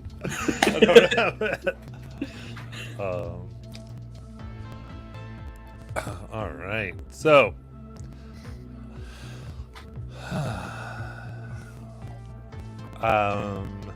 so as you got the information from your fish there, Alexander, yeah. Faith, Abigail, Ellen, Elias. Kelly would like, Pace would like to go looking for the crushing rock, where everybody puts their names. Absolutely. So, and then Abigail, Elias, are you gonna? What relatively are you two doing? So I want to investigate these purple flowers, and just sort of see what's going on around here. Okay. Anything that connects to, like, is it? I guess I should say, is it normal for these purple flowers to be here, or is this a new thing? The blue fellows are new. Okay. So usually not here. All right. Can I try and so- figure out what they are? To investigate a mystery, is that? Yeah, it's investigating mystery. So go to the move list here. Yeah, so go ahead and roll sharp.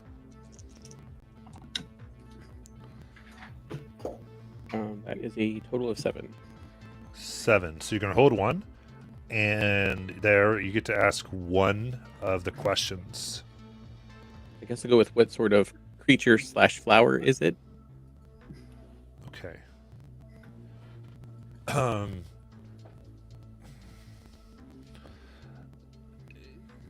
These are Spirit Bloom. You recognize from some of your texts that you've been studying, that you're forced to study, specifically more of the Latin-based ones. And the last you knew about, as far as the only sighting of them that is typical, was they were collected on the island of Crete.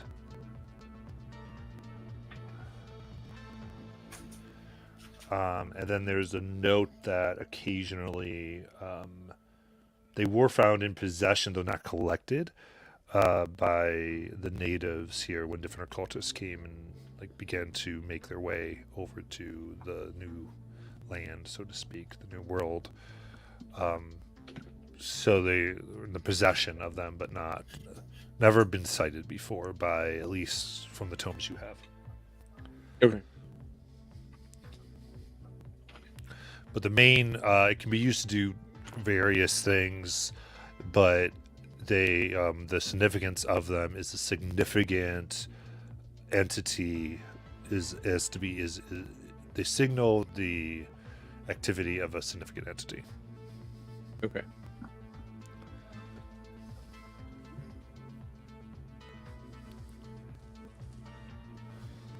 So because my dad used to be a hunter before he died and got gored by a deer, he always said to look for tracks, but I don't think there would be many tracks. But I still should probably investigate what happened here. How did these fish die because they basically beached themselves? Okay. Ooh. 11 plus 1. So 12. Wow. Dope. Okay, I'm going to give you can go ahead and do the 2 questions, or you can ask me any question you want about the mystery.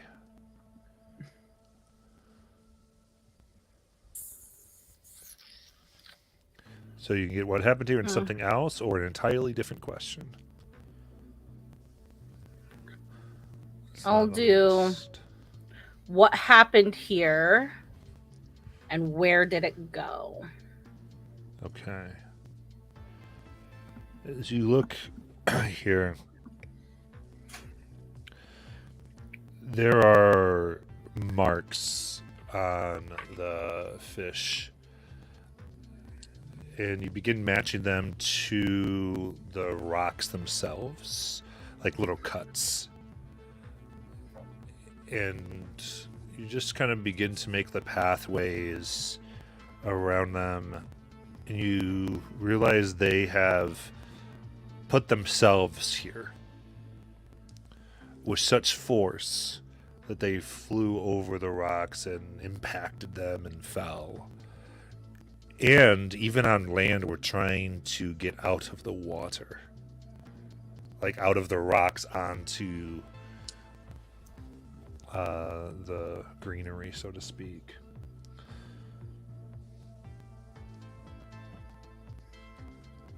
Where'd it go? As you look, the fish seems still to be scared. You just get the idea of Alexander's fish trying to get out. It's still here.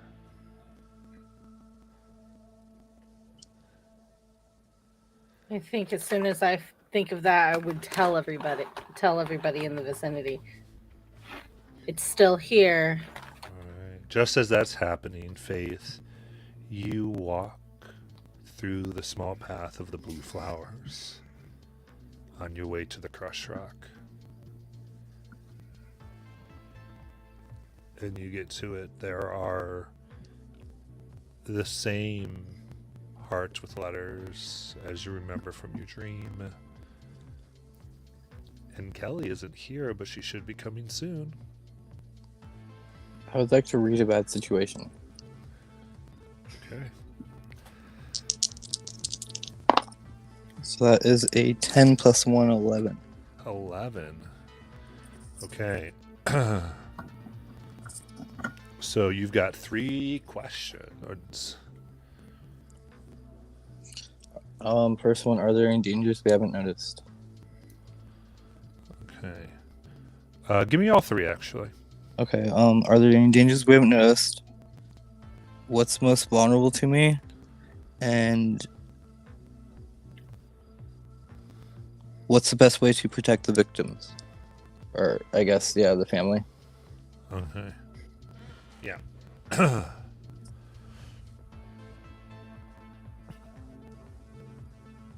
As you hear Abigail letting you know something is here, your eyes go down to the water,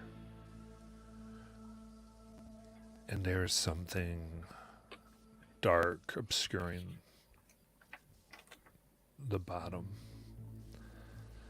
It's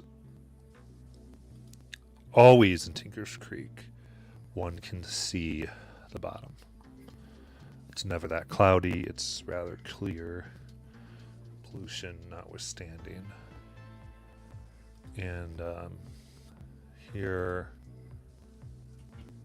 something else is happening. And you see it winding.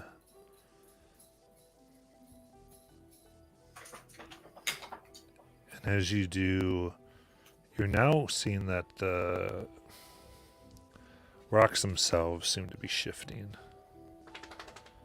into a pattern.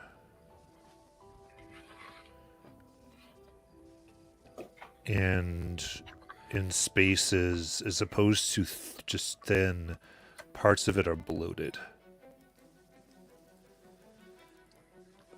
It's been trying to devour things, or devouring them.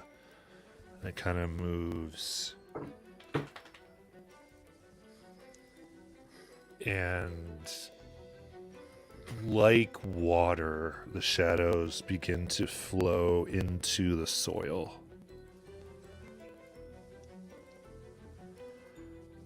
And you see, you're on the rock here, but around you, just a quarter inch of like moisture and water begin flowing up.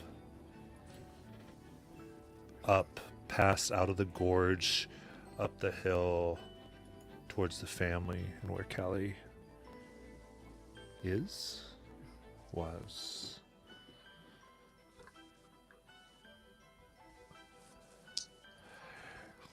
You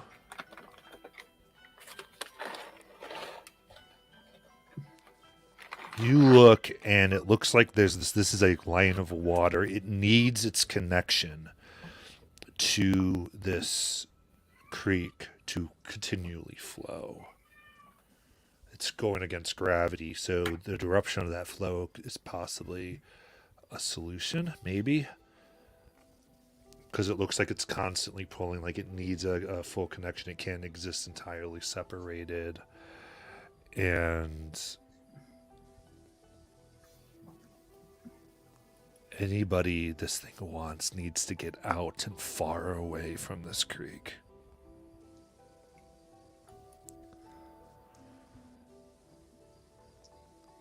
And I believe everyone has had a chance to do a thing. What do you want to do? Hearing Abigail say it's still here, I take off sprinting to where I saw Faith walking towards. And as I'm running, I'm pulling out the switchblade and lighter and pulling out the flaming blade. And I'm just going to get as close as I can to Faith. Okay. Do you have a move you're trying to do? I'm just trying to get there. Yeah. It's a while. It's a ways away. Fuck it. I'm going to do Angel Wings then. Okay. You can instantly go to anywhere you've visited before or to a person you know well. So I got a little add my weird.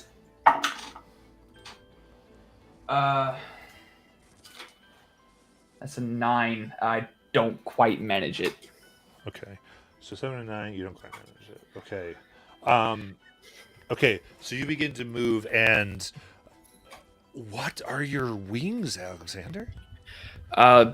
Just incorporeal dark purple flame just wreathe out of the sweatshirt, and since they teleport, they start to wrap around Alexander as he's just engulfed in this dark purple blaze. Okay. You find yourself inside. To your left and right, you feel stone. You realize that you've gone to the fireplace of the nearby gazebo. It's not entirely bad. You see Kelly just walking away from the family about 70 feet away. And that is when you notice that right near where the family is playing, the children are drinking from a stone water fountain. Oh. Now that's your deal, so we're not stealing.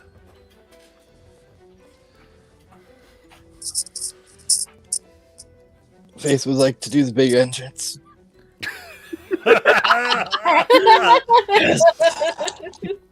Screw reality. What do you want to do?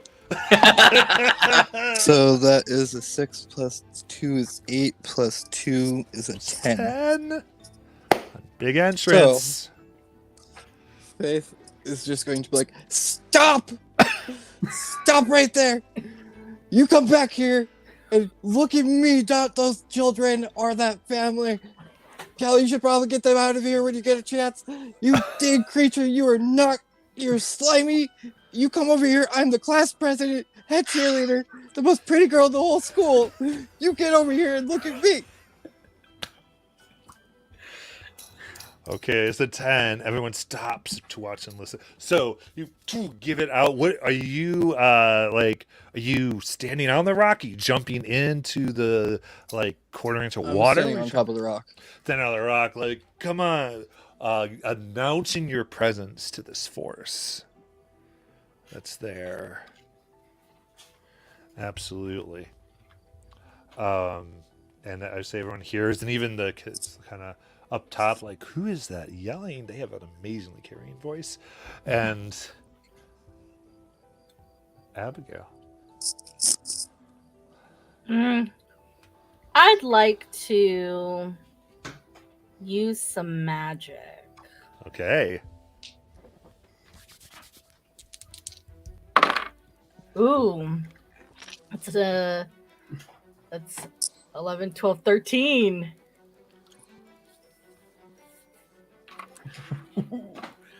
Whoa. So what's the effect you're trying to go for? So I was going to because like the water is like I can see the water like moving up, so I was going to try inflicting harm. I was going to like in my mind I was thinking of telekinetically lifting up a log and just like throwing it through the stream of water. I see. Yep. Okay. So.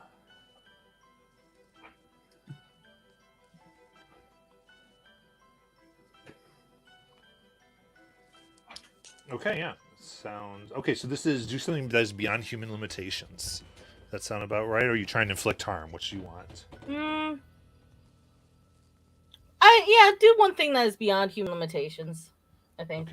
Okay. So you this large there is a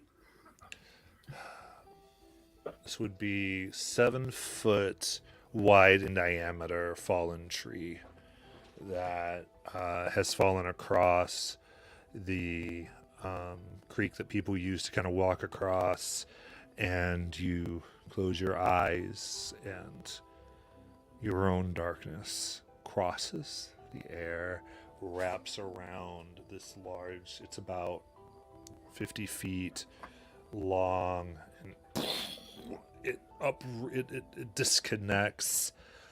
Some shrubs had grown at its base that now are uprooted as you float to kind of the side of the hill, I'm assuming, trying to impact it to break the water. So it and above you now see the water that was above where you threw this kind of lit. You think that you thought you put it only like 6 feet below, but what looks like a 20-foot spurt rises just behind the gazebo. Was a lot closer than you thought. It disconnected. It kind of there's this weird vibrating of the water that yells and falls back down and trickles normally as the shadow within the water moves. It almost looks like the shadow form wants to break the edge, but you see just the tiniest sigil or sign of smoke. Then it goes back and tries to gather water again. Elias.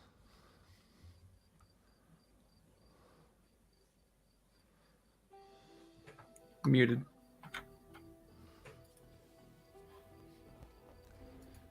So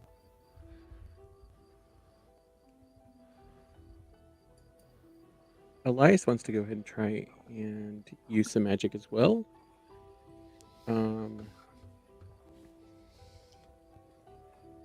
I want to try and bar the creature from getting past the edge of the creek. Okay. So maybe like creating a portal or a barrier that won't let the water cross. Okay.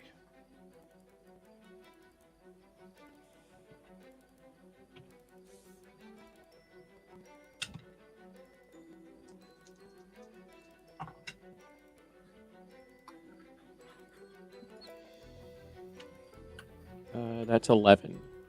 11. Without issues.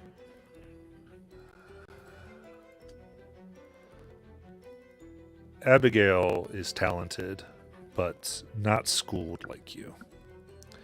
And you grab a piece of chalk that's in your hand, that's from a pocket, and you are always instructed to keep on you at all times, lest you severe punishment from your parents.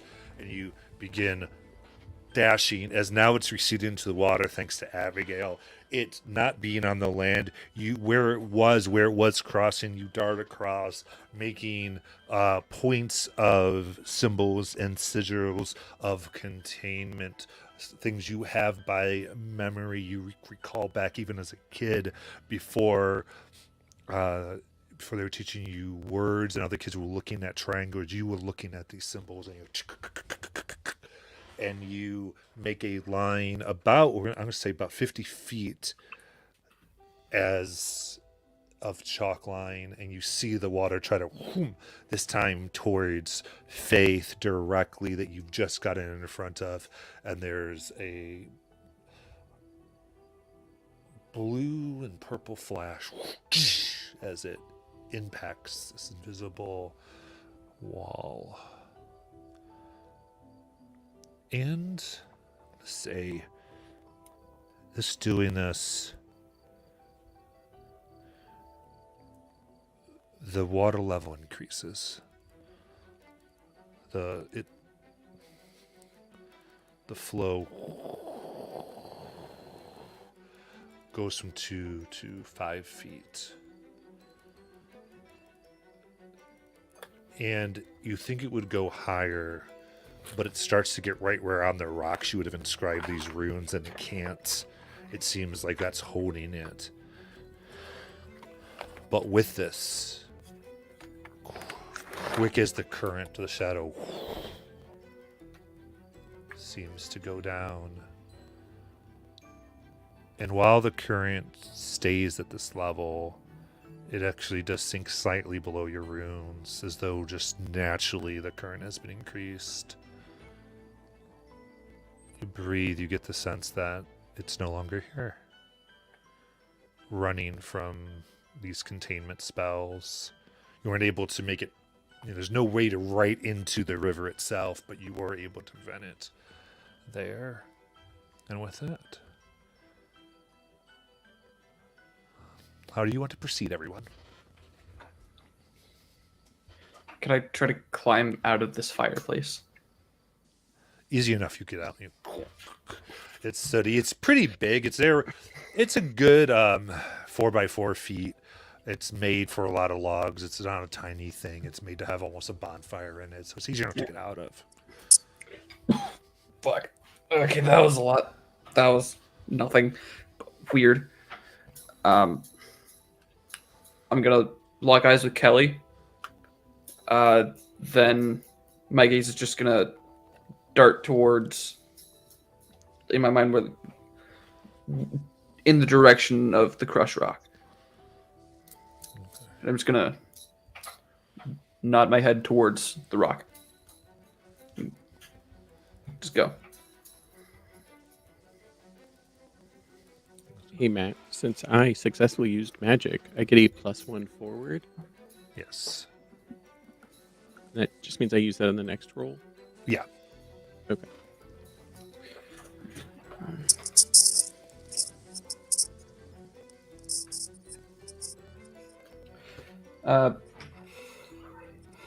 Screw it. After I nudge towards the rock, so Kelly should get the message across to Kelly. I'm gonna try to angel wings again. Okay. Oh hell yeah, that's an 11. And I'm going right towards Faith. Okay. So Alexander, you nod. So Kelly, you said on nudge towards you, like, come on, let's go. And then in purple and black energy, they vanish. And Faith next to you, Alexander. Just wreathing Red. from the ground in like a Holy spiral shit! flame. Just push from the way. Well, fuck! I still have the switchblade in my hand. That's still on fire. You don't surprise a girl after she just saw a giant monster. I told you I was gonna protect you. All right, Kelly, what are you doing? Prettiest girl in the school. Really? I mean, I was distracting the, him. the only reason why she's even captain of the cheer squad is because my time is divided between soccer, gymnastics, and a billion other things besides. I'm talking to the family, by the way. So you have to understand that when she says prettiest girl in the school, she obviously isn't including me. Of course, sweetheart. Bless your heart. Why were you all playing in the water? Anyway, I got us a way into a lab. So congrats me. Are you talking to us now? Mm-hmm. We found a giant water monster. Oh, I'm There was sure a you thing. did. Yeah. Okay. I bet. Anyway, they found a bunch of dead fish in the water. Yeah, And so they say this lab has science things that you all, do science stuff in. So you're welcome. We have it You know- all week. Thank you, Kelly. you also do science things in a lab if you ever show up to school. It's called chemistry class. I don't know what that is. Knife away. It just disappears. Jeez. Abigail wipes a bit of ichor off of from her eye, because every time she does magic, her eyes tend to bleed a little bit of black ichor. And then she says, the lab might help us in the long run, Kelly. Thanks. You're welcome. I will scoop up some water Okay. so we can run it and test it. All right. Yeah, I'd say you can empty out an Aquafina water bottle and put some of it in, and you put it in your fanny pack. Well, should we head to the lab? Yeah. Oh, well, he said he wasn't going to be there today, or was it tomorrow? I don't remember. But he said we can still go there whenever. Okay. He said that you could go tomorrow. He won't be there today. Okay. Well, what time of day is it? We should probably actually get home. It's only about noon today. Look, drive down to the lake or check out the lab. I mean, if he's not going to be there, though. Yeah. We could head to the lake. Yeah, we could. Unless you're all going to go play in the water again. I mean, we are going to the lake. Okay, I'll watch you. Now you can all just get in yourself. Just in case one of you starts drowning, I am trained in CPR. I missed that class. I had a pedicure that day. Elias just starts walking to his car. All right. So, in your cars, radio's on. And begin driving back across the tracks of Guilford to the nicer areas. Because really, I mean, some people come down here for fun. The creek is very nice and beautiful, but more of the upper crust people live closer to Shadow Lake. And you begin driving that way. It takes a few minutes. It takes about 10-15, depending on how many lights you're going to hit here. And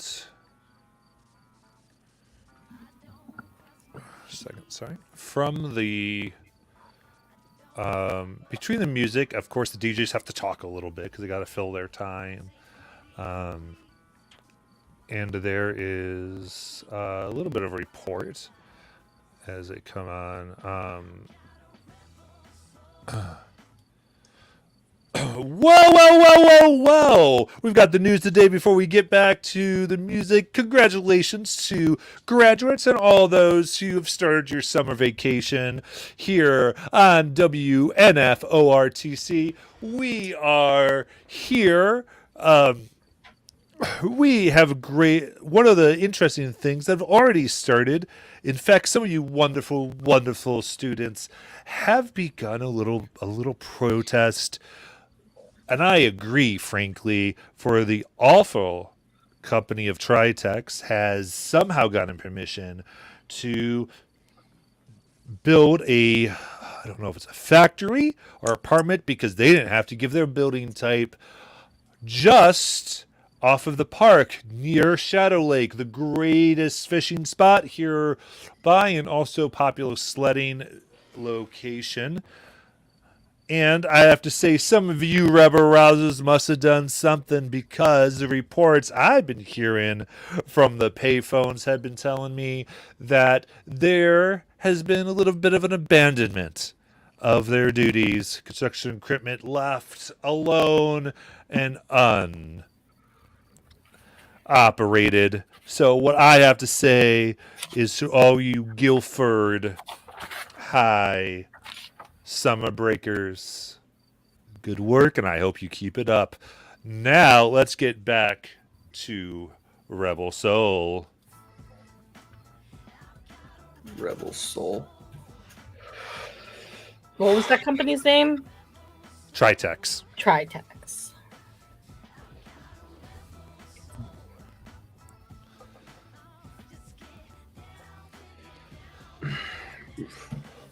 That's bullshit. Elias, is it just me? Or does that seem like a coincidence?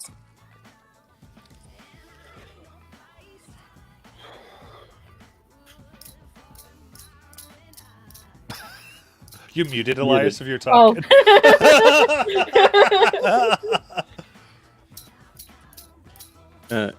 Elias realizes he wasn't actually saying anything out loud, and is like, I don't believe in coincidences, and so I think we should definitely check that out.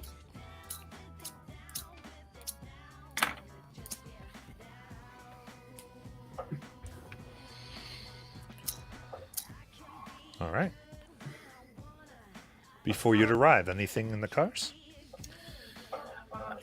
Alex, Yeah. I think you meant Chimaistre. What? It's French. Chimaistre. Yeah. Alex, Okay. okay. You know about Chimaistre?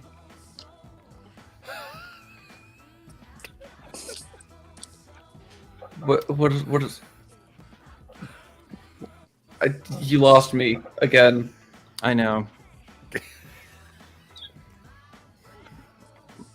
Let's go right back to following Elliot. I got it. Yeah, I love it. As you.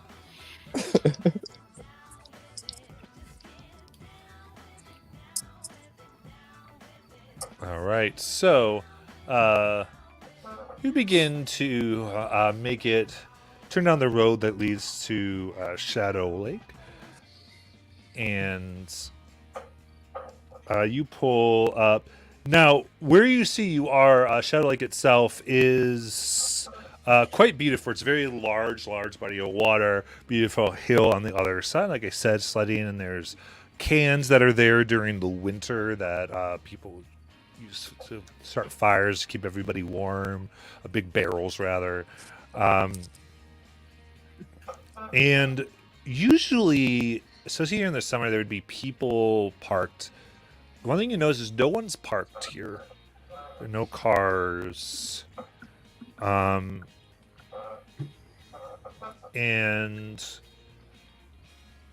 immediately you can see beyond, we assume to maybe be 4 to 5 feet of trees on the opposite side of the lake of the parking lot is just the tops of large claw construction vehicles and the like. You can see some of the yellow through there, so you can see what the DJ was talking about. What you also see is here on Shadow Lake, there are, again, it's not huge, there are 5 docks around it, usually what people would be fishing off of. The docks themselves are filled, every inch covered in dead fish.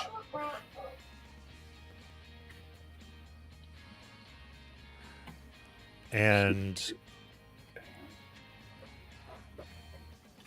at the center of the lake, you see an outcropping, almost circular, roughly, of what's from as far away as you are, definitely has the appearance of stone of some type.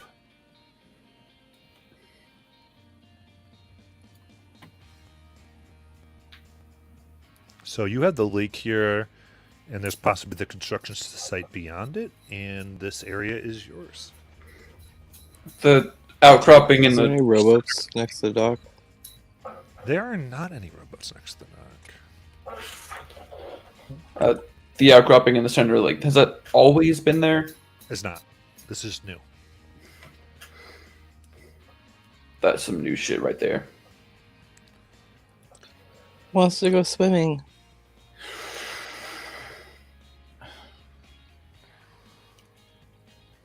I don't think it would be wise, Faith, especially if The water that is evil. creature came from the water. Remember water monsters? Maybe, How else are we gonna get out to that rock? maybe it's maybe it's a saltwater lake, and that's why they all died.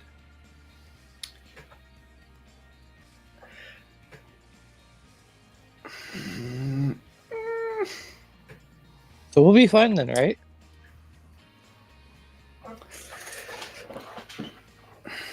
Do we know if the lake is saltwater or freshwater? It's a freshwater lake. It's freshwater. All right. Well, if it did somehow become saltwater lake, maybe that's why they're dying. I really don't think so, because the fish told me that it was trying to get away, and it literally just ran itself. It just whaled itself right onto like the bank. Hold, back up. The fish told you? Oh, hold on. Sorry. I'm gonna use magic and try to communicate with something that does not share a language with me. Right now? Okay. I was saying that as a joke to get across to Kelly. Just, a fish told me that the water was evil, and then it ran itself aground. So I'm pretty sure that's why these fish are dying. Are we talking about dreams again? What are you talking about? Okay, my theory is much better. I mean, if somebody just took salt from a store and poured it into the lake, it would become salt water. You have a point. It's chimistry. It's what? Chemistry. Yeah, it's a science. Chemistry. It's chemistry. That's what we said. And either see. way, Kelly, you would need an awful lot of salt to fill this Not- lake. And not like table salt. So who makes salt? I Can I think it's investigate why the monsters water? home in the middle of the lake, personally. I want to investigate the water, see if it's salt. Okay.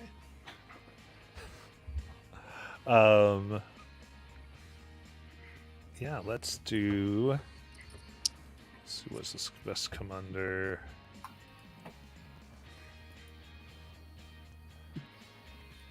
Yeah, I mean, this roll sharp.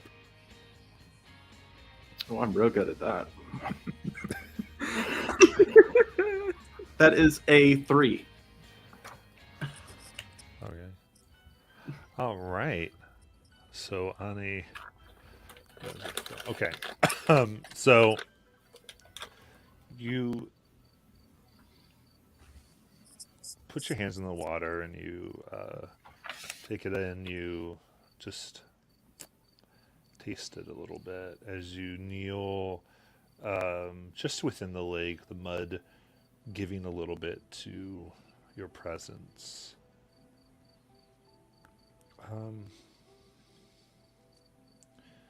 It's not salty, but it's something. And the rest of you, as Kelly is kind of just touching the water to their mouth, you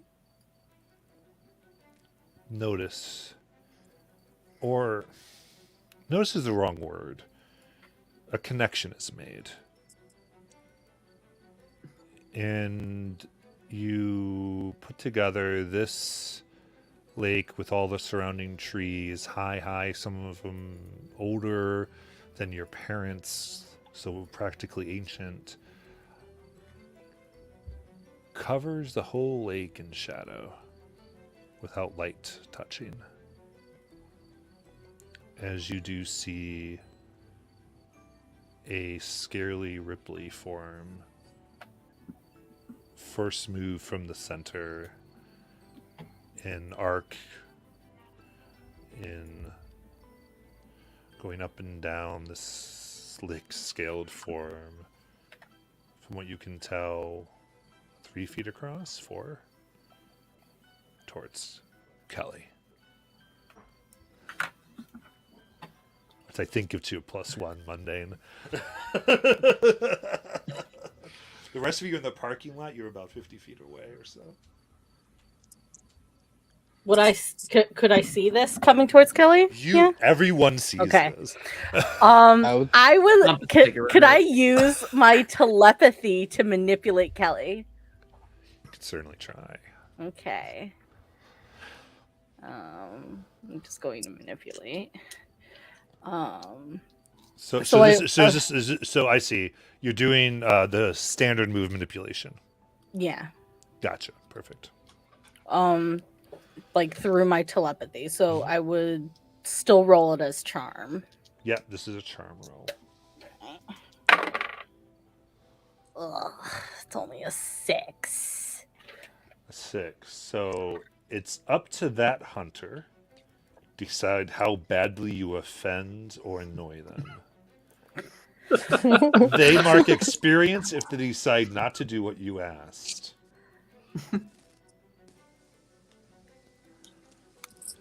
Well, I would probably be say? like, move back. There's something in the water. But Kelly would be hearing it in her mind, and it would be like an overlapping voice of like, move back. Water. Something in the water. Oh my god, that was annoying. I couldn't even make that out. I am staying right here and taking my XP.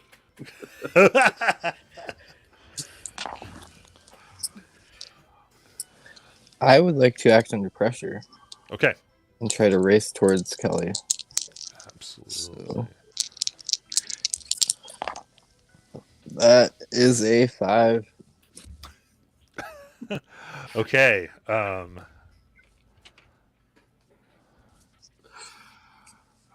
Okay. So you begin racing. You go to run, and you get about halfway there when you notice underneath of Elias's car. They must have had the AC running because there's now this condensation that had dripped off, but it's been moving. And you notice it moving, and now it's up, and it is behind Elias and Abigail, looking like it's about to cover them. Now, you can get Kelly away from the water, or Alice and Abigail. But some very serious harm will come to one of those parties.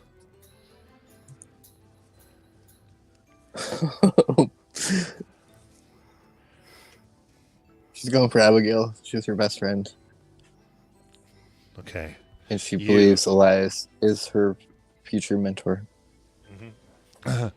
You stop, turn your back on Kelly, and push yourself towards grabbing both of them. And as they do, you see this tendril-like water appendage strike out, the force of it separating itself from itself as it falls back and seems to lose the energy within it, which is when you hear Kelly scream.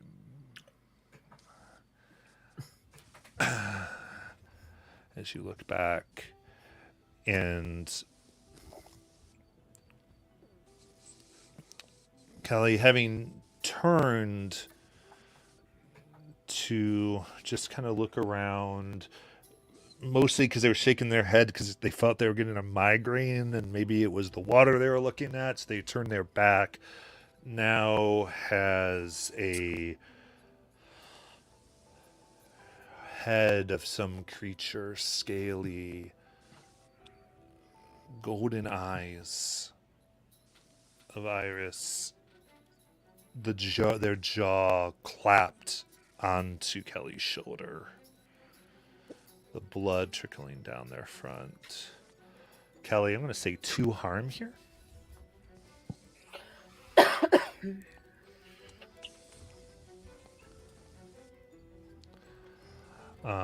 And anyone who's not acted. Shit. I don't know if I'm too far from this to do my cast out evil divine move. Because it says unnatural creature from my presence, from your presence. So would I have to be closer to the thing? Or can I do it from a distance? Cast out evil. I'm just going to say roll tough and let's see what you get. Cool. I have a +2 to this. Awesome.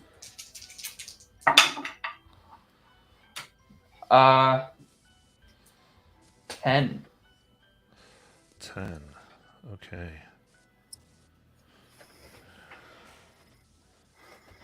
What do you say? Like, what's this? Let's give a visual here. I throw my cigarette down on the ground, like just next to me. I throw my hand out, just facing Kelly, and I just shout, "Fucking leave!" And it just goes away. So you're Kelly, as you're grasping, and you see these scales, and it's almost like there's soft purple flames that begin to light down their body, and like an opacity fade, just but leaving very real holes in your shirt and in your shoulder. Does that count as a creature capturing me? Yes. So I'm now ready to level up. Also, Alexander gets an extra XP for protecting me. Yes. Hey. That's one of my features. You made the wrong choice, Faith. Could have had XP. You did. I could have done. I was gonna do the same thing. I was gonna do that to whoever. Though I do believe, Faith, you do get an XP for failing. So make sure you mark that Ooh. if you didn't mark that. Remember, whenever you miss, you get XP. So do I level up now or later? Not just yet. I'll let you know when you Okay. can go ahead and do that. All right. Continue. Abigail. So you think the monsters are real? Abigail did that. She did not. I heard her in my head. She said something's in the water. She put it there, and now I need to go to the hospital. Someone take me to a hospital. You Does don't that mean I get to need drive your car? look. Yeah. You don't need to go to the hospital. Hold on. I'm gonna try to use magic. Okay. I think that probably. Okay, so I rolled a 7, which means it works imperfectly.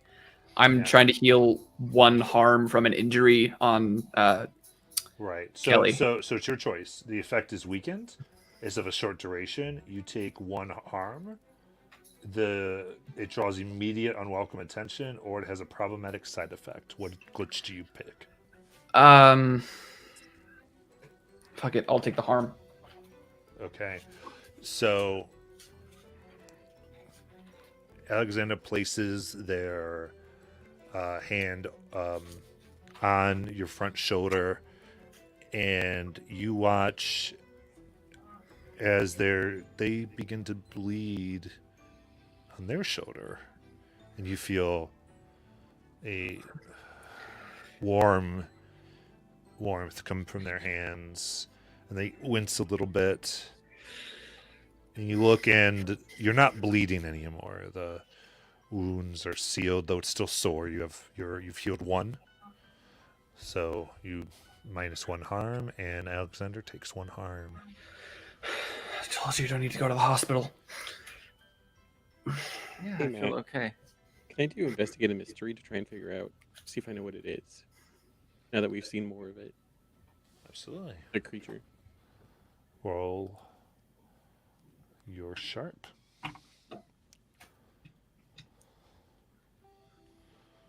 That's 2.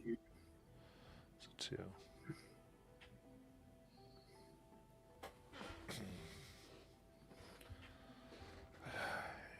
Trying to piece all of this together.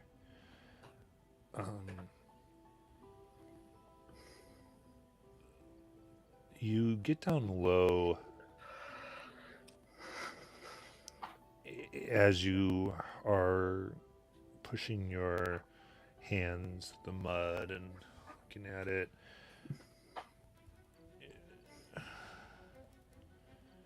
It's immediately you know you've made an error. There is something about this water now, this lake, is old and ancient, and it seems to react against almost as though the protections that you put on yourself every morning, the things you've been taught to do, in the same way that most kids are taught to brush their teeth every day, you almost have an allergic reaction because of them. And the world before you goes dark, and you will be blinded. And you watch as it looks like dark mud just starts dripping from Elias's eyes. Elias, are you okay? I can't see anything. What do you mean you can't see? How many fingers am I holding up? Really, I can't see anything. Doesn't process through your brain as I can't see anything. Oh, yeah, that's not 2. I'd like to read a bad situation. Roll sharp. Oh, that's good. That's 10. 10. All right, so you hold 3. Can ask 3 of the questions. All right. What is the biggest threat? Are there any dangers we haven't noticed? And what is the best way out? Okay.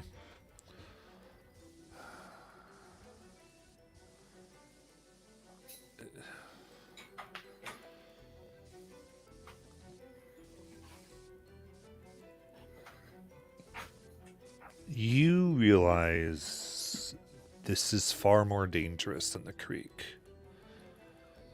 You think back to the way the water flowed and was slowing down the creek and the way it needs to be connected. And you think that this is the actual source. And it simply moved down the creek. Its lair, if you will. And anywhere out is good.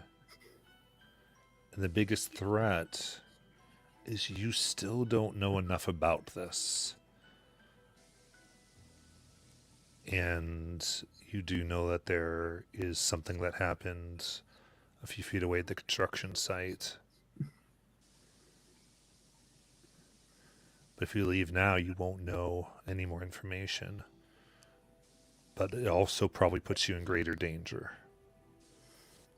So easiest way out, get in your cars and get the heck out of Dodge. But the danger may spread. I would like to find something important. Okay. And that. What move is that? It's called Oops. If you want to stumble across something important. That's your that's your mundane move. Correct. Okay, that's where I got it. Cool. And then go ahead.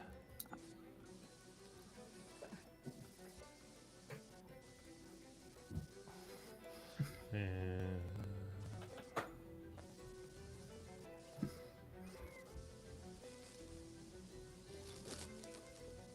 trying to find that on the moves really quick. Oh, oops. Right? Yeah. Oh yeah, that's just you just do it. I love it. All right. All right. Okay.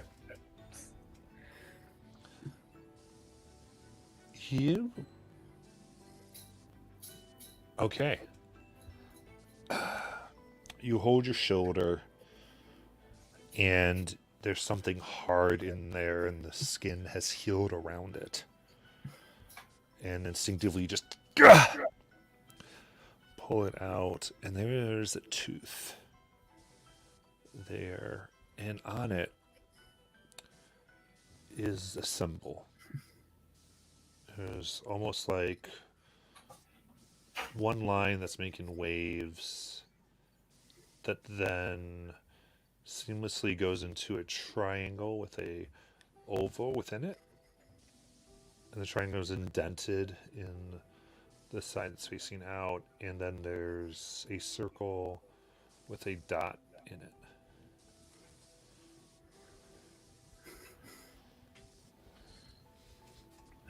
Hey, Elias, you want to look at this? Sure. What do I see? Is there something you're using that I'm not entirely sure? No. Oh, that's Literally sorry. asking Kelly, Yeah. what do I see? Oh. Yeah. So there's this tooth I found in my shoulder, and it's got this shape. So do you know that shape that has like 3 lines? And they're like connected. A triangle? Yeah. So there's one of those, and it's got like this, it's like a circle but longer inside of it. So like a Oval? rectangle version of a circle. An oval? Mm-hmm. And then there's another circle, but this one's an actual circle, and then there's like this little tiny dot in it, but yeah, it's like a symbol. It kind of looks like an eye. Mm. Can Faith use her ability to help out to help Elias? Okay. It's a move. Help out. Right. And instead of rolling, I would like to use a luck point. Okay.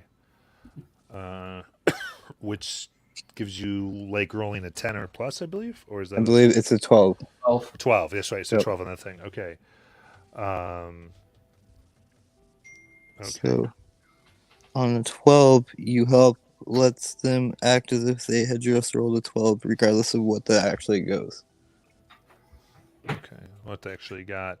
And for me, if I use when I spend a point of luck, fate will come into play. Okay.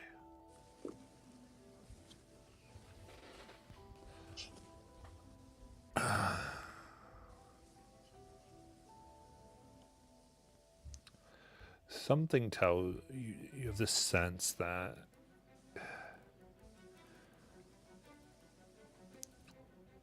Elias is important. You had a vision of something dark coming towards you. It didn't get to you because of what Elias could do, but they needed to see. And you walk towards them, and this mud coming out of their eyes, you just kind of grasp into it, and it's hard, and it break it off. And at first, well, you go to break it off, and at first it seems hard like rock, and then it just gets brittle.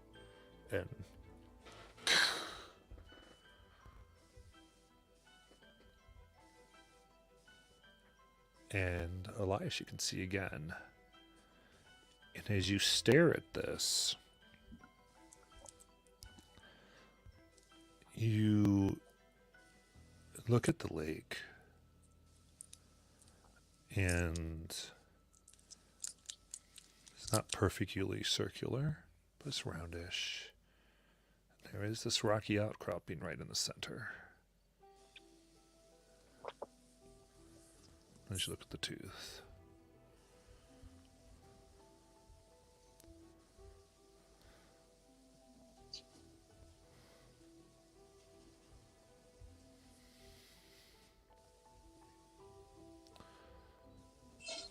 Can I try and to investigate a mystery to see if I can ascertain what it is or what its relation is?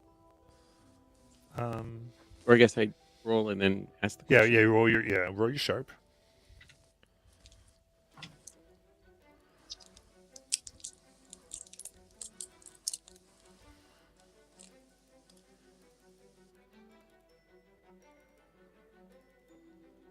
I am going to use luck and change my roll to a 12. Okay. So, what is the question you wish to ask instead of the listed one? Okay. So, I guess technically, I think actually, when I'm trying to reread this, I think you might get 3 here. 2. You can ask me 2 questions that aren't on the list.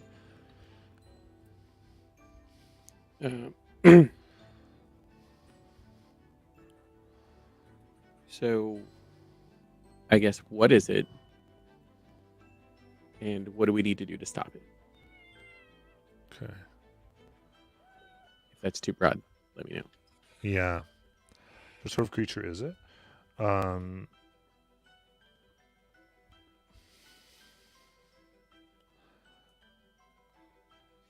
all the clues, this is, for lack of a better, the form you saw is definitively a lake serpent. But specifically, this is a spirit that is able to manifest in this form or produce a manifestation of itself. No matter what you do to the form it puts up forth, it has its lair here, and will always be able to reform. And when I say spirit, you feel like it's like an ancient spirit of water. Something that may be formed and moved the glaciers centuries ago.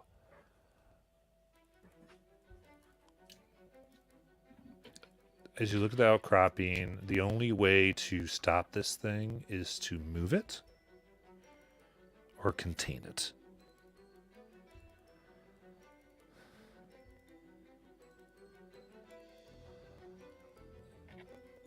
And there is a library you know of that you can do research, depending on what clues and evidence you grab here. Okay.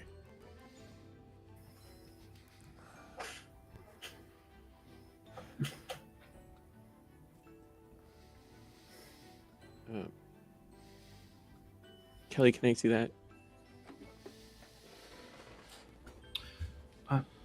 You can see again? Yeah, Faith help. I can see now. Yes. Faith helped? You sure it wasn't me? I mean, I did find the thing that looks like an eye, and Yeah, then you're suddenly right. you can see You're again. totally right. You helped. Can I see the scaly tooth Helped? thing? I mean, Alex lights another cigarette.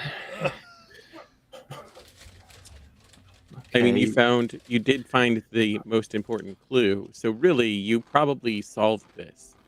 I know. I mean, if I hadn't been attacked, then who knows where we would be right now. So I'm going to hand over the symbol. Elias slips it into his pocket and starts walking towards the construction site.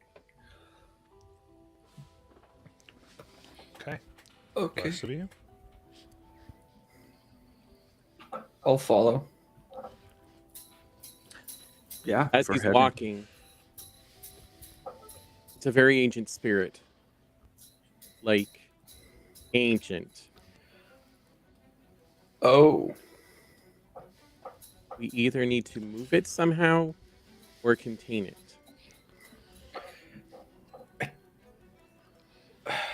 I don't know if we can move it. I have no idea how one of us would move it. But contain it? I mean, we could probably we honestly probably could find out how to do either back at the library. Yes. I hear that if you heat water, it is something, and the water goes away. So we could do that, and then it won't be able to live anymore in the water. But then the lake wouldn't be here anymore, and that's a big part of town. Abigail, Yeah. you got in trouble for conjuring things. Hmm. Do you think potentially something the construction workers did broke a seal? It's possible. I mean, our situation was a little bit different because there was, well, Jesse got it in his idea that he should cut his hand and draw some symbols he saw in a book once. So Rookie mistake. I don't think these people did it here. But yes, if they broke into something ancient and broke it in half, Okay. that could have done it. So I think we have two choices. We can go back to the library, try and figure stuff out, or we can go to the construction site and see if we can find whatever it was they broke. I can get two of us at least closer to the library right away, so we can get a head start on that research. Or three of us. Two, not including myself. Should we Do you split want the to take group? Kelly and Faith and Abigail and I will look for the symbol? Are you saying that I go with Abigail and Faith to the library, or stay here and you guys go to the library?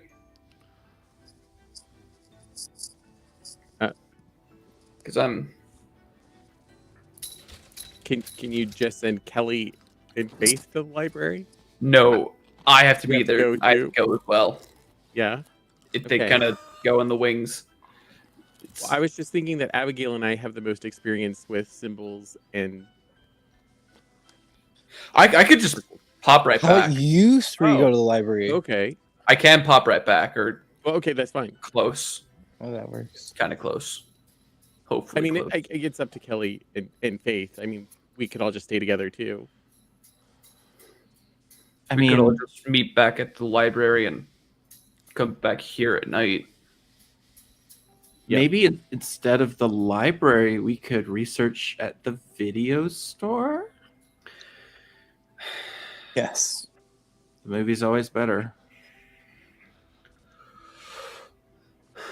Titanic hasn't come out yet, has it? No. Cool. What is that? A book? Alex's nose starts bleeding for a second. No, sorry, it's got a little meta for a second. What I'm kind of suggesting right here is I could head to the library with two of you, and then the other two take the cars and meet us there, so that the two that I teleport with could get a head start on researching the symbol. Okay. And Why we could don't just we could draw just draw populate it. straws? We can like flip a coin or pick rocks or. Let's all just go to the library and Elias yeah. can walk to his car. Fuck it, whatever. I'll meet you guys there. I'm gonna do my wings thing, my angel wings, and get closer to the library. Anyone who wants to come, just grab on to my arm, my good shoulder. Come on to my good shoulder, not that one. If anyone wants to come along. I'm gonna take the car. Okay, see you there. And I'm gonna do my thing. And I get relatively close. Okay. Yeah. Um, I don't quite manage it getting back to the library. You wrap your wings around. You feel yourself moving between what's real and what's not. It's fast. And as you envision the library, you feel as though you hit a large wall.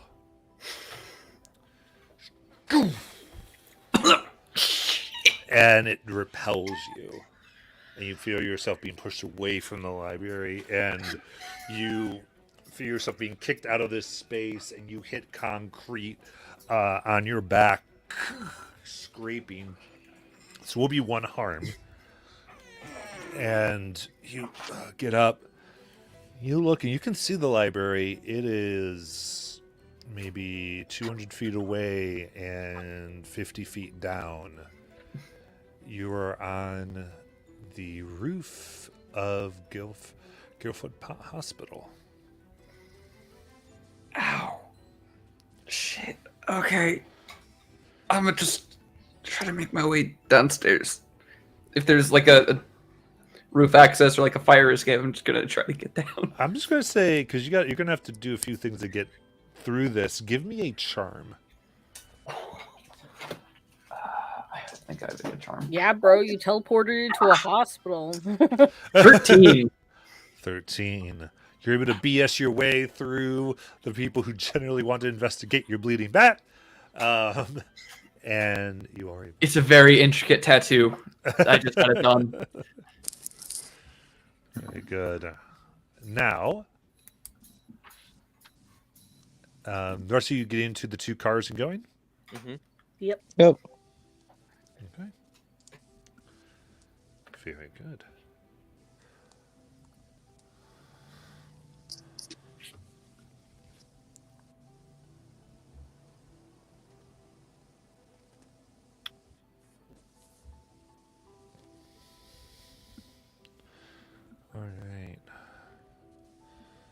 then easy enough. You make your way down. All of you reconvene back at the Hall of the Bookworms. And there's Svinia. Well, you don't look... You're not dead. What have you found out? Give her the tooth. She looks at it. I see. Anything else? What have you... What's it look like? Tell me. Come on. It's some sort of water spirit. Ancient. Moved the icebergs ancient. Really?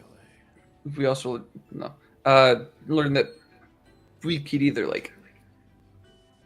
I guess contain it or push it somewhere else so it's to get it off the table. I see. They look at the tooth, and they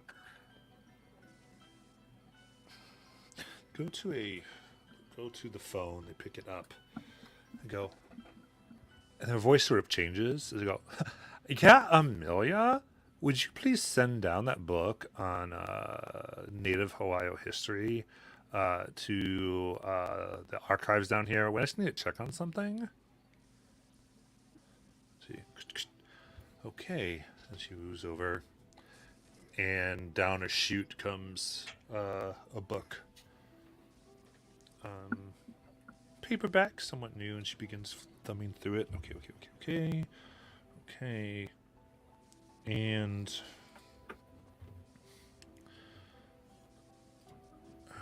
she goes ahead and opens it up. And what you see is forest, what looks like an elevated hill, and most notably, the first thing you notice is the sort of triangle shape and the oval with the dot in it. And it's the symbol of the tooth, but it looks like it's an outcropping on a hill. And the illustration she shows you, I went ahead and put in the bookworm on Discord. And she looks at the tooth and looks at it. And it's just about a perfect match.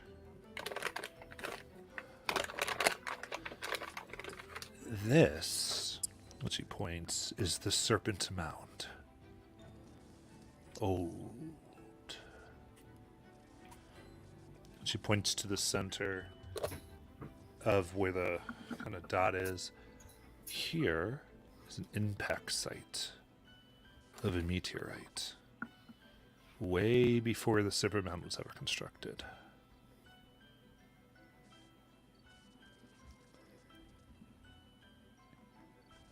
Star metal is useful in containing things.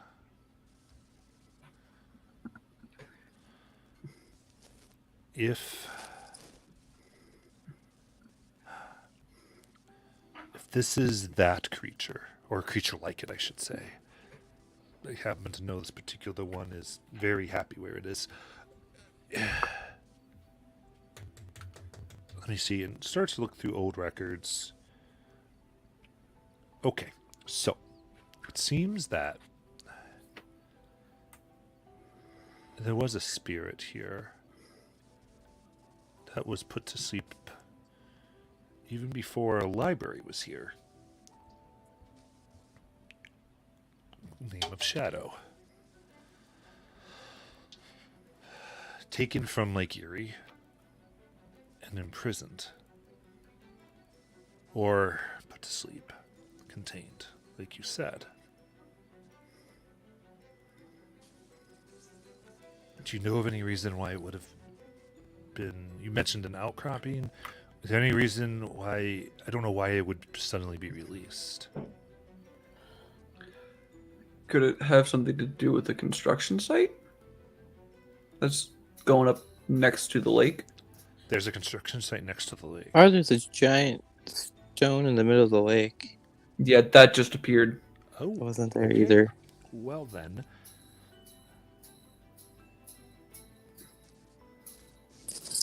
and looks and goes, a giant, and kind of draws what it might be on a piece of paper. This, and she points back to the illustration, this is thousands of feet long, humongous. The same type of thing would be another containment.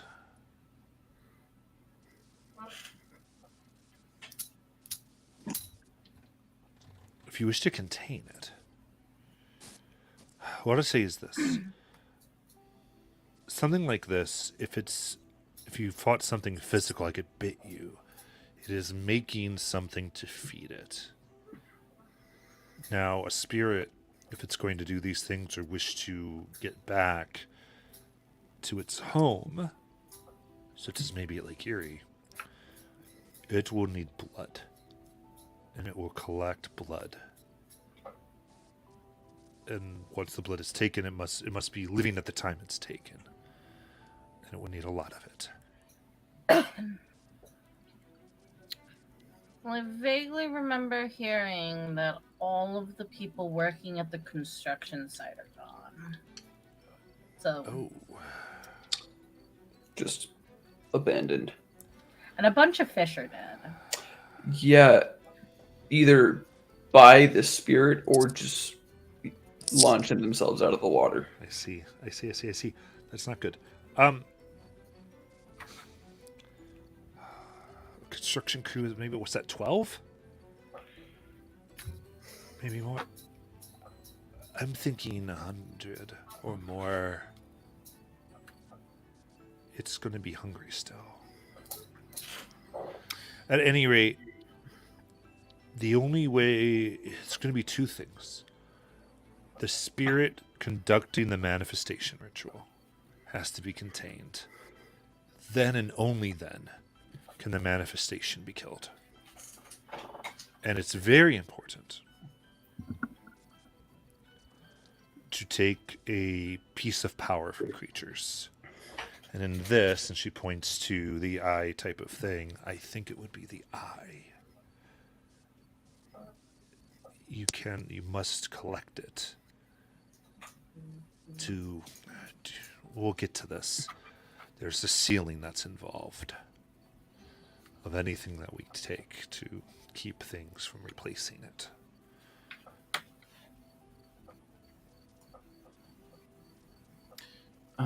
Kelly picks up the phone. There's no tone. She tries to dial anyway. Okay. The dial doesn't move. Phone's broken. Right, I'll get that fixed, Kelly. Thank you for noticing. Didn't Elias get a phone call earlier on that? What? Yeah, you just used it a second ago. Oh, I must have hung it up too hard. Power lines, Really man. be careful with those things. I really should be.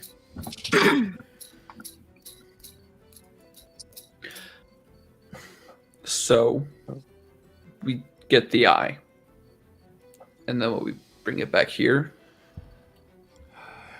If you're finding something that's contained, you can do two things. We can try to reconstruct something, or you can, in the center of the lake as you described, that must be where the broken container is. The easiest thing would be to repair it, but getting it might not be the easiest thing.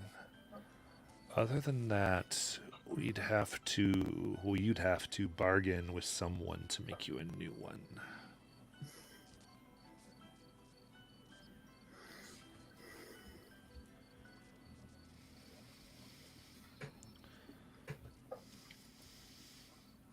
Who do you think could make a new one, guys? One of you? I mean, I have some names, if that's how you want to go. Their exact price. What kind of price? Money? And she pulls out her platinum card. I got plenty of money. Abigail also pulls out her mom's platinum card. money helps. Money helps. Usually there's, let's just say, effectively, word gets around about bookworms and your propensity to be near things. Deals. What they look for usually needs to be found rather than bought. But I should have enough things to repair if you want to go get the broken container. Or Kelly just takes these out. Got the Sears catalog. Finding all kinds of deals in these. right. Alex lights another cigarette. Well, your best bet will probably be Guilford City Music.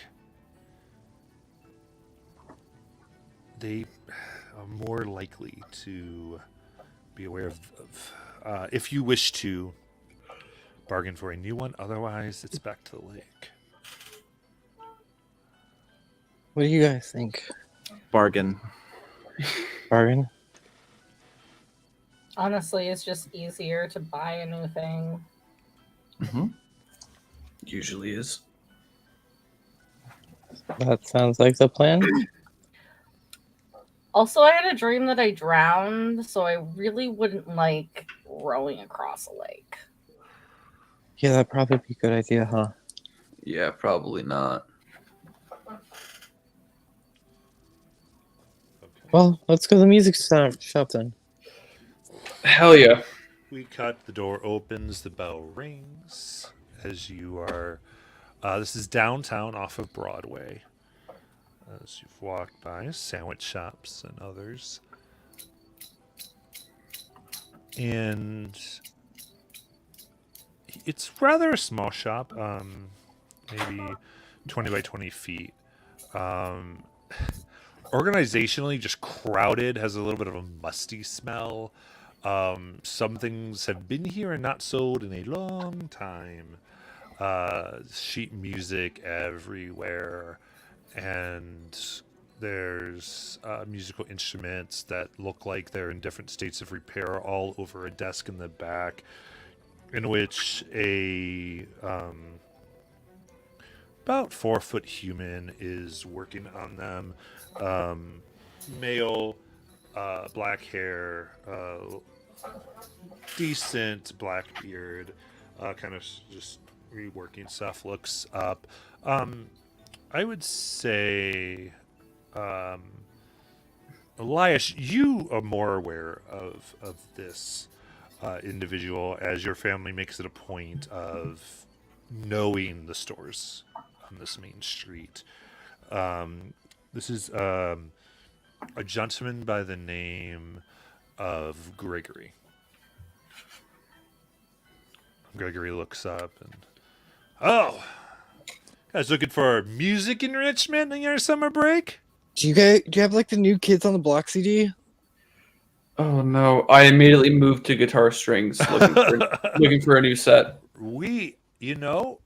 What I do have is, listen, what if you, with skill and practice, can make the song yourself? I have the music, the sheet music, right here to White Stuff.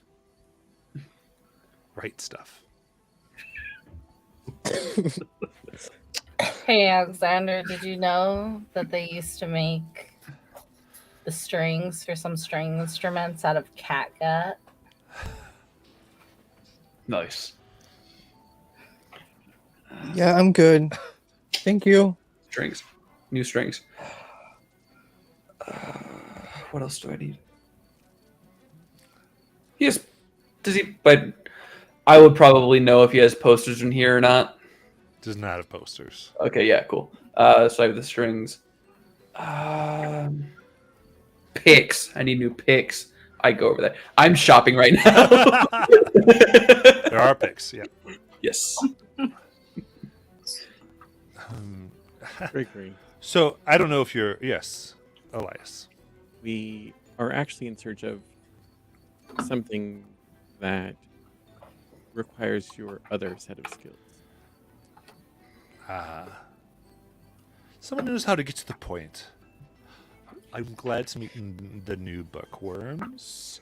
And they kind of put both of their hands on the desk, and as that happens, you, I would say, Alexander, as you're looking around, you see the shades on the windows drop, and the open sign flip to close. Cool. And their pupils take on a soft green glow in this sort of more shaded thing. Exactly what can we bargain for? What are you looking for there, Elias? A container to hold an ancient water serpent spirit. Oh, I see. A spirit container. Oh, juice. Well, of course, ancient comes with it more strings, doesn't it? I mean, a new one, new spirits, easier to dump. Ancient water. I mean, probably talking glacier type Yep. of, yeah, it's glacial waters. I mean, come on.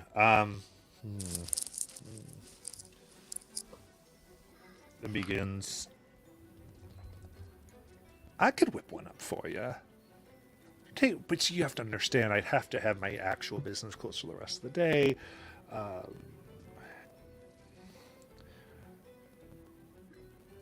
And that means reduced resources.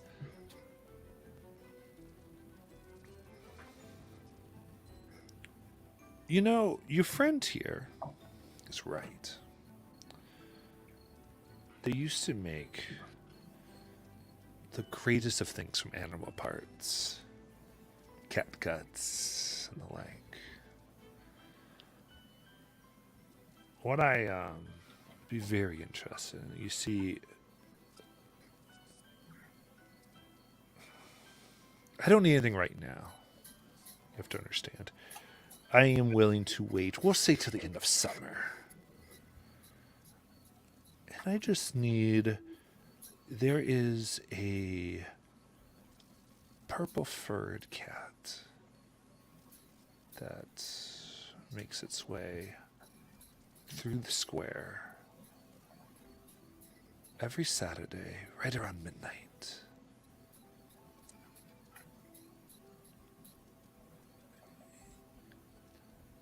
Let's say you're new. I don't know what your taste for certain things are. You just capture the cat for me. Bring it to me. And I'll take it and you move along. You promise me to do this. And I'll get you a little container.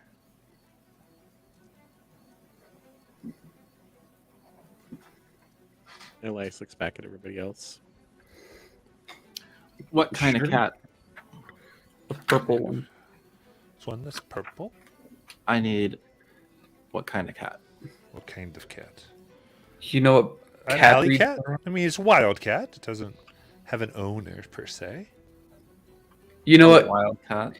You know what cat breeds are, but you don't know how to pronounce chemistry? Listen, as far as breed, I'm sure, you know, cats that don't start in human homes tend to be a mix of many breeds. Mm-hmm. So I don't know. I haven't studied it closely. I just would like the purple cat. We'll get it for you. I'm also getting these. I see. I would like the bookworms as a whole to agree. Are we in agreement? Not till I know what kind of cat you want. Give me the options. Is it a house This cat? is- No, it is a alley cat, a purple alley cat. How big is it? How big? About. Yeah, it gives about a regular cat size. Does it talk? I've never talked to it. Okay. I'm sure with our skills we can talk to it. Why does it only come by on Saturday? I don't know. Have you not listened to Elton John? Saturday night's all right for fighting. I don't know who that is.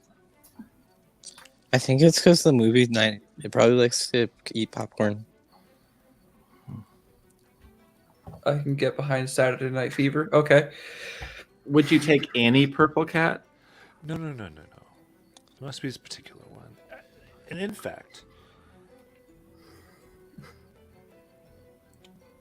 it will always first go to the monument for those who died in the Civil War. That's a great place. If I was to maybe think of something, might be a good thing to know. But you promise by the end of summer to deliver me this cat. I will make your little thing to help and be a good citizen of this thriving community. I'm fine with it. I'm fine. I'm good with it. In the grand scheme of things, I am also fine with it.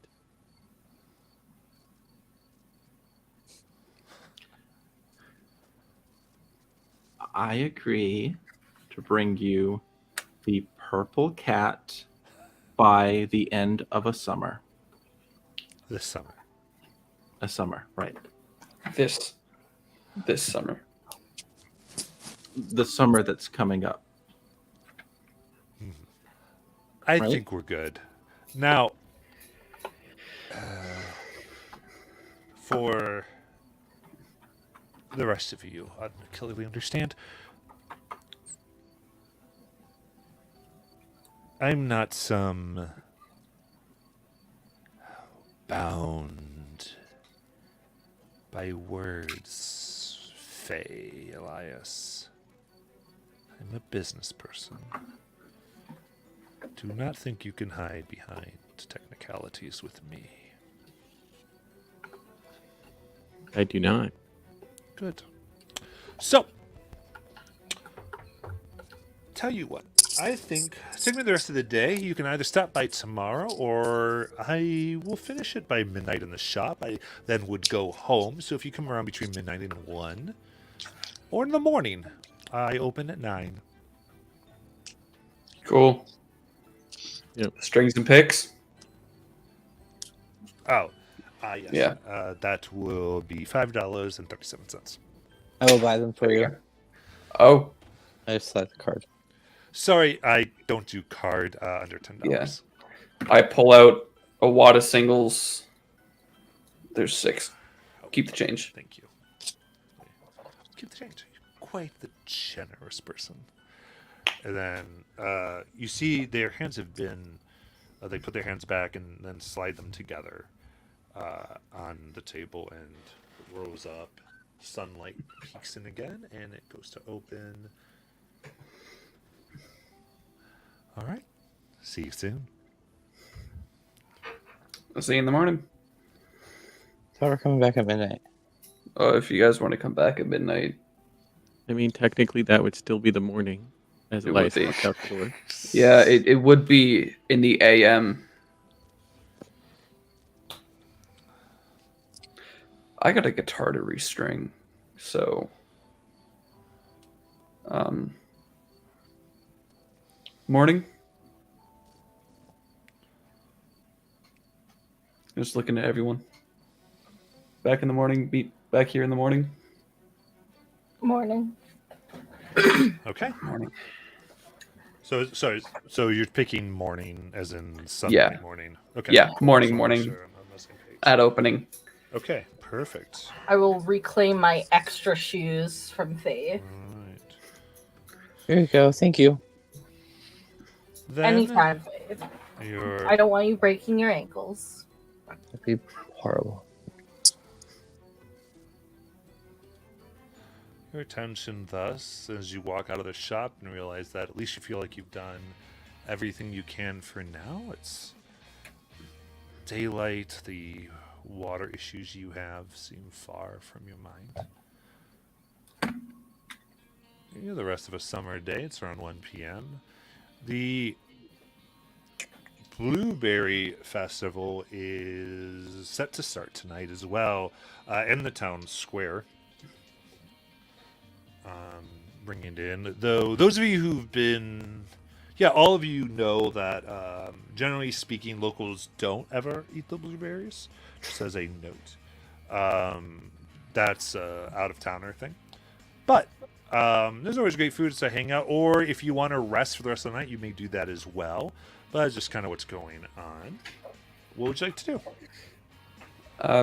I'd probably take the rest of the day to rest up, restring the guitar, practice for a little bit, and then just probably around nighttime just kind of lift the keys to the pickup truck that's been sitting in the driveway for months on end now, and just drive to a point where I could just watch the festival and sit in the flatbed and just play to myself with like a 6-pack. Absolutely. The best place. This is actually going to be, you're going to park on the street on Broadway. There's not a real good overlook, but there is, you know what? Never mind, you're the player. There is an overlook.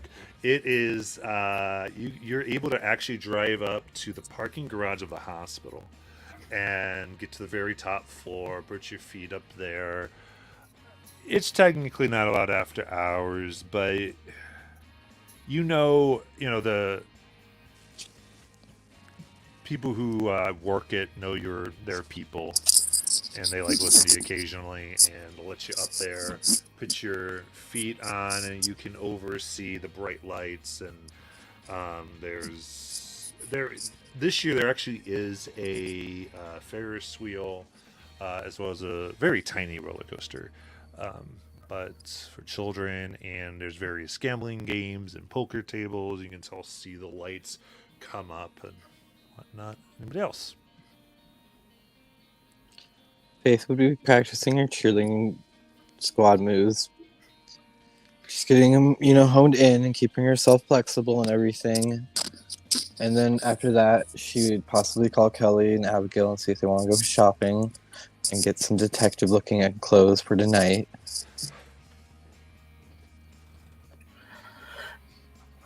Abigail's mother would assume that Abigail struck out on her date with Elias. So she needs to go. So when she says, "We're going out shopping," she's like, "You need to go and lick your wounds, dear. Gossip with the girls. You don't need Elias. He's just like he's not good enough for you." Kind of thing. Okay. So I'm just confused. I want to make sure on the same page. Are you guys waiting until to 10 a.m. morning or night morning? Probably Midnight or 10 a.m.? 10 a.m. 10 a.m. morning. 10 a.m. Okay, cool. I think I was getting confused by the way people were describing stuff. Elias wants to head back to the library Okay. and see what he can find out about the purple cat. Okay. Let me investigate a mystery. Yep. So that will be your sharp. All right. Alchemica, we're not playing D&D. You're throwing all these things. I probably should have disabled that, but I will put it onto the next game you're not in. I see so much treasure boost. Still got a 7. Probably should have made my category Dungeons and Dragons. My bad. 7. All right. What question? What sort of creature is it? All right.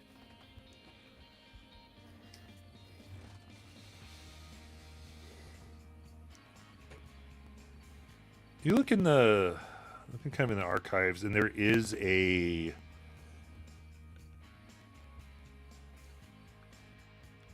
there is a thing about purple cats, specifically ones that might go through the square. And what this basically dictates is this as spirits who died bravely and are honored for it. This type of honoring the brave gives them a certain amount of energy, and that energy is often used to adopt a form to visit loved ones. And here, in this place of Guildford, it seems that that's the purple cat, and with the information about the Civil War monument in the square, you can make your deductions. Okay.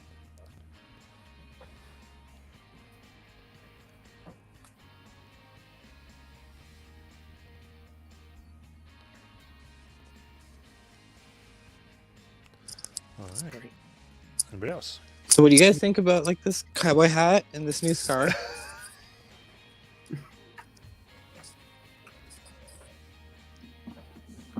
Kelly would go home and Kelly would go home and she'd probably, her parents are probably throwing some formal dinner thing, so she helps entertain there for a couple of hours, and then when it's time for her to disappear, she wanders off and eventually falls on her bed and starts thinking about the day and realizing that there's probably a lot more excitement than she's used to, and she kind of enjoyed it. Love it. Faith's shopping with... Who's Faith shopping with? Abigail. Abigail very would cool. probably say, the blue does go with your eyes, I guess. Thank you. Are you getting anything? I did like this skirt. It's a ripped denim patchwork. Well, it's on me. Oh, thank you, Faith. Of course.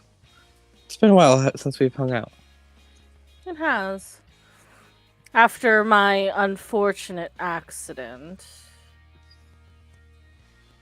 things were a little bit busy. Both in here, as she gestures to her head.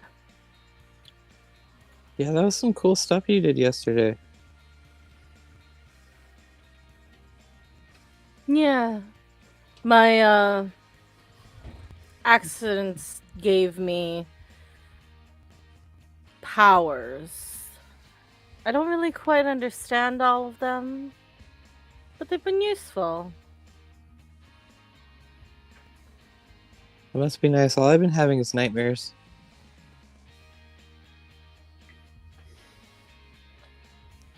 It's all right, Faith. Sometimes even our scariest nightmares have little bits of fate peppered in them. Perhaps they're Definitely telling lived. you something. Perhaps. Well, I'm looking forward to tonight. It was fun last night, so. Maybe you'll dream of a cute boy or a cute girl. All right, cute girl. Hmm. Hmm. Hmm. Okay, let's go get ice cream. All right. I'm probably trying to crack Big Log by Robert Plant on my guitar. And I just spot the two of them like bouncing between stores. I'm just cool. Whatever. Yeah, you from far up you can still see the fun shapes of them, your friends. You know them, even though you're high up. And it's around. It's a little. Yeah, I would say it's getting close to about 12:45 here. As you guys going, the shops open up late here on Main Street because of the festival. The festival goes till 2. and it's a multiple day affair. This is day 1, and I will say, yeah, Alexander, Faith, and Abigail. Alexander, you see this from a bird's eye. You see movement through the streets. Faith and Abigail, you see the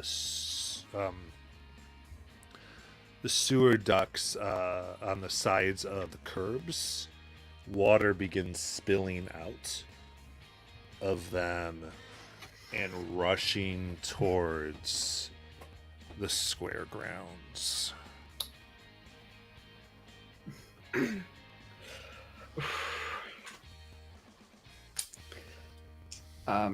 Seeing this, then eyes wide in recognition, recognizing that Faith is still on the street, remembering the dream, I'm gonna try to do cast out evil. Alexander, I'm going to say this is going to be a little far away. Okay. You're high on this garage. This is a little much. Okay, then I am going to use the angel wings to get next to Faith and Abigail. I'm gonna use a luck to make that a 12, because that sucked. Okay. Anything special that you get on our 12, or is it just No, just on the 10 plus, you go where you wanted. Okay, so purple flame and Faith and Abigail, Alexander's next to you as you all watch this water flows and it doesn't get onto the sidewalk in which you're standing, but is going down the road quickly. And it's very strange. It's picking up height, almost like a wave. And as you look, everyone's walking around, and at the fair there is bright lights and all types of things run by extension cords all along the ground. On the square, and hundreds of people are there listening to music and from the gazebo. And you remember about blood and sacrifice. What would you like to do? I would say, Elias, as you come out of the library, you just kind of turn enough to hear and see the rushing of water. From where you are, it's only a block away from where the main street Broadway begins. So you are able, so this is about 50 feet. Sorry, about 200 actually. You're able to start to see this happen.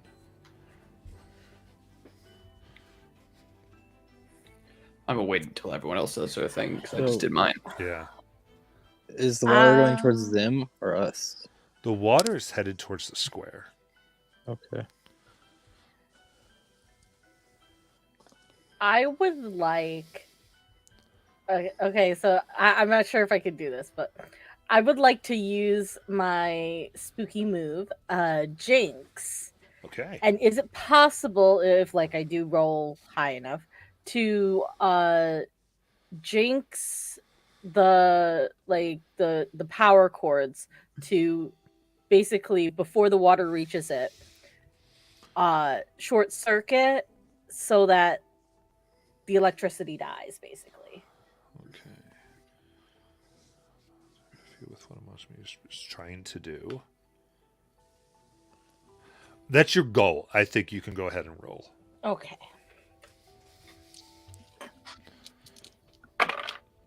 Oh, that's good. That's a 9. So Okay. Hold 1. 1.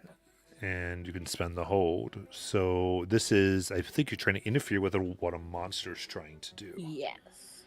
Okay. And I think from what I'm gathering that the water's going to hit the electrical stuff and it's going to electrocute people. Right. So you see this, and you are able to see there is a green metal box that comes out about right outside of the square that is electric company, basically circuits for the whole thing. And seeing that, you unleash your energy. I want you to describe, because basically this is just turning off the power supply.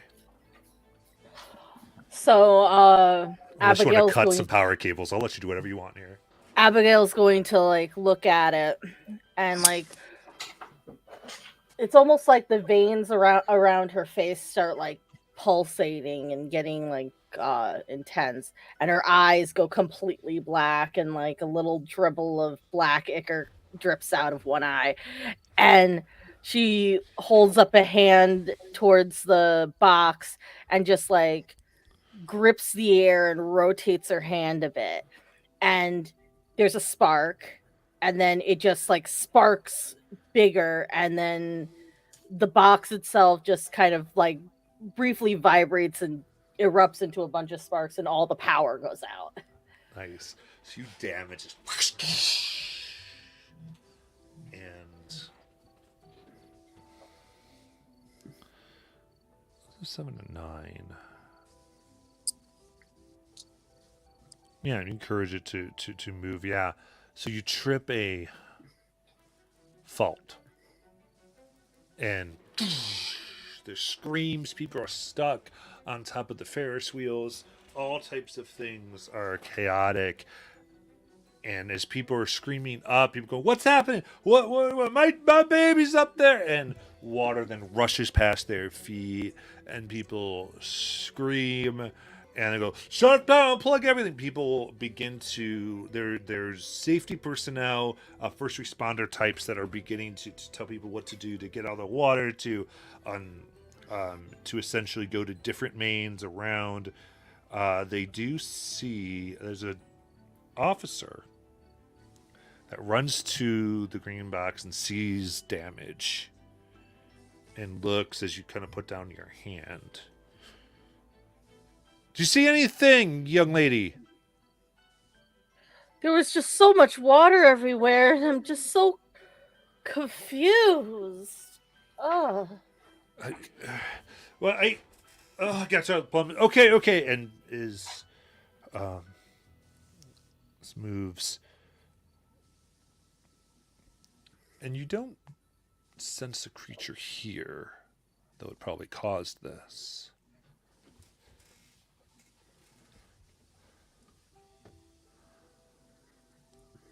And now, roughly 2 feet of water all through downtown exists.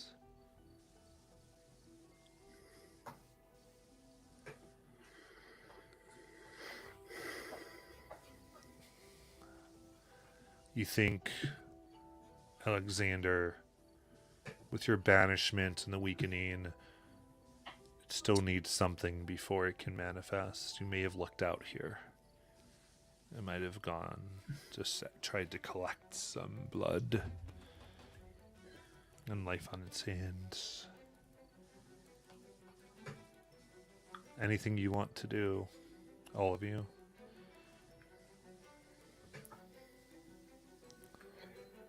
I say Elias probably also is running down the street at this point to join the group. Is it closer to midnight at this point? This is past midnight. This is Past midnight? 5. I'm getting all their attention.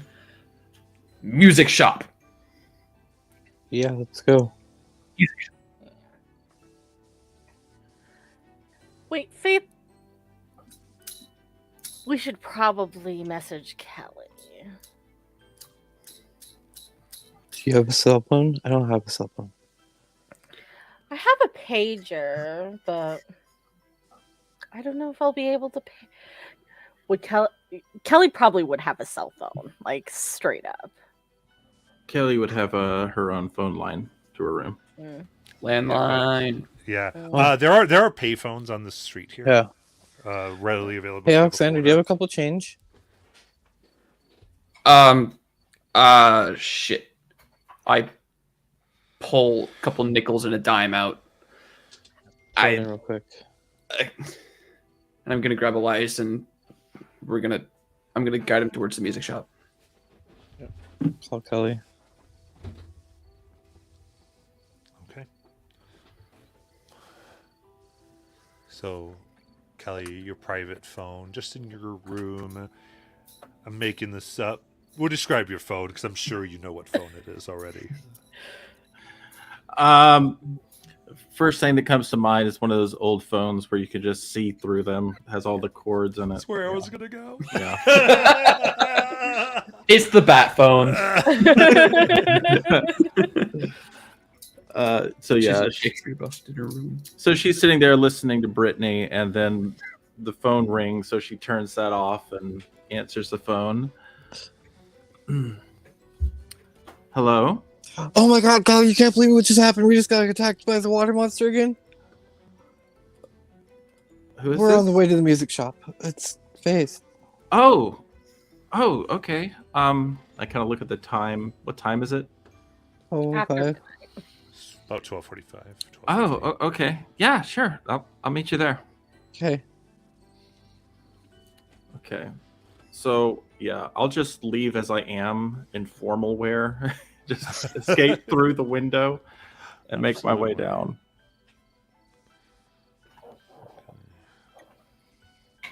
Easy enough. You make your way. You go into the shop, and Gregory is mopping and putting food. Oh, Gregory!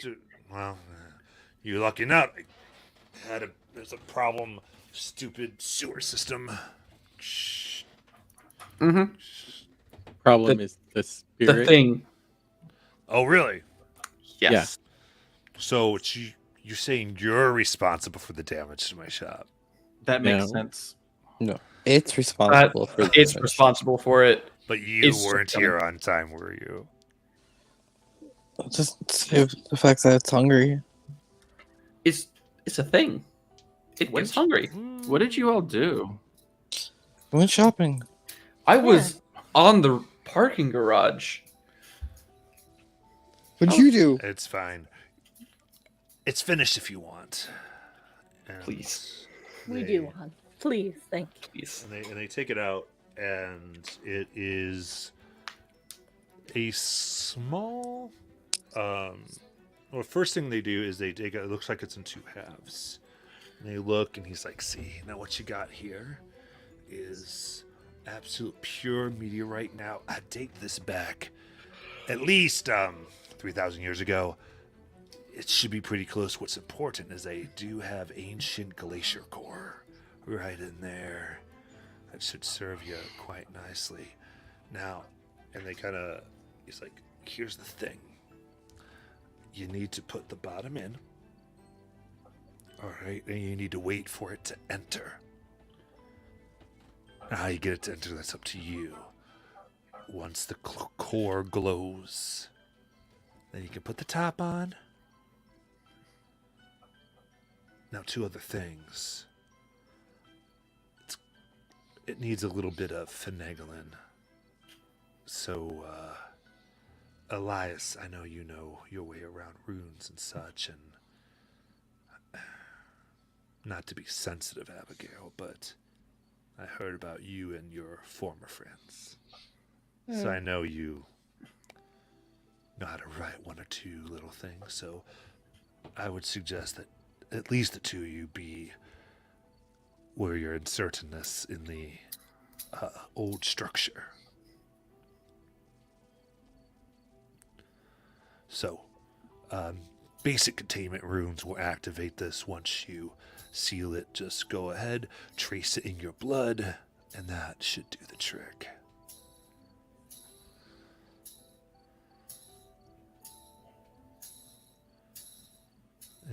It's the two halves. Over to you. Do we have to be at the big stone circle, or can we drag it out into the open? Oh, yeah. this would have to go where the containment was. You have to get the old one out, put the new one on in. Okay. The things around it help hold it nice and tight. Okay. Okay. So it sounds like we need my dad's boat. Okay. Do you think you could get us there without a boat? 2 other people. Well, you But- can get Is it alive, seen yeah. or been there?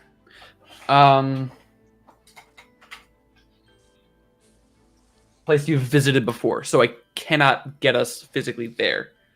I do, however, have the keys to my dad's truck.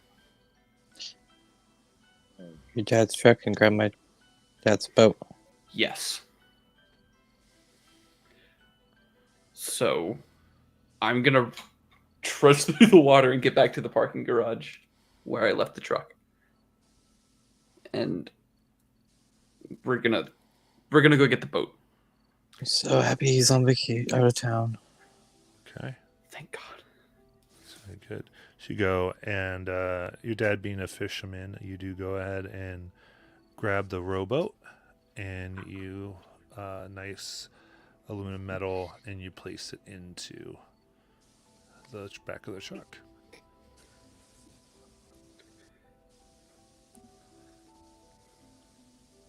I'm just gonna floor it.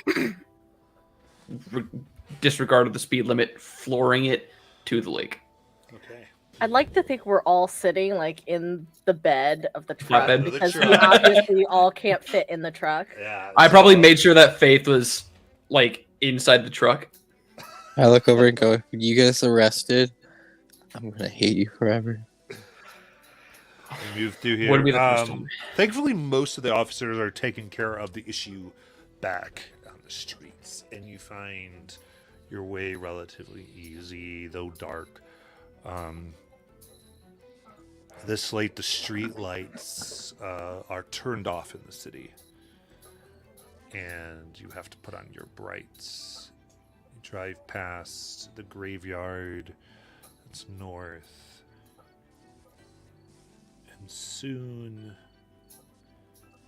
make your way as you turn onto the road that cuts through the wood park, Shadow Lake, and your lights dim. So they're working. It's almost the light from your truck is working to cut through the shadows here. So you pull into the lot.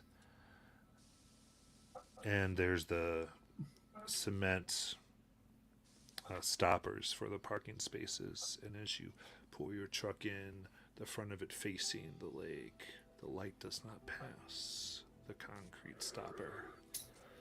Almost stops. So the wall is circular orbs. That wasn't like that yesterday, right, guys? Nope. Yeah. You can see by moonlight still, but this type of light seems unwelcome. Let's get some boat in the water. Yeah. I'll K-turn and just back the boat into the water. Not a good way to do this. You're going to have to drag the boat to one of the docks, essentially. Okay.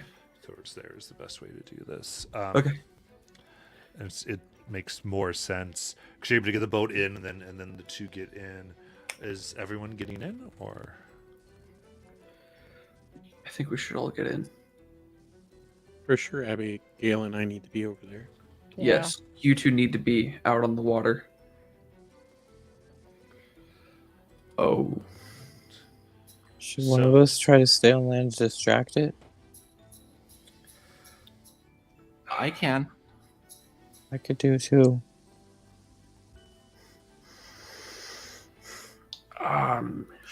Shit. Okay, inner monologue time. Knowing about Abigail and her dream of her dying on the water, like drowning in the water, and my dream about protecting Faith. I'm torn.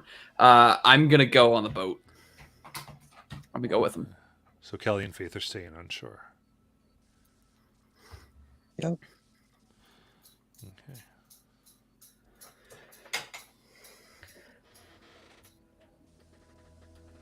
So, you, Elias, Abigail, and Alexander, you get into the rowboat, push off. Elias, you look under the dock and you see hair that floats on top. It comes into just the top of a head as you see just the light reflect off whites of eyes staring at you underneath the dock.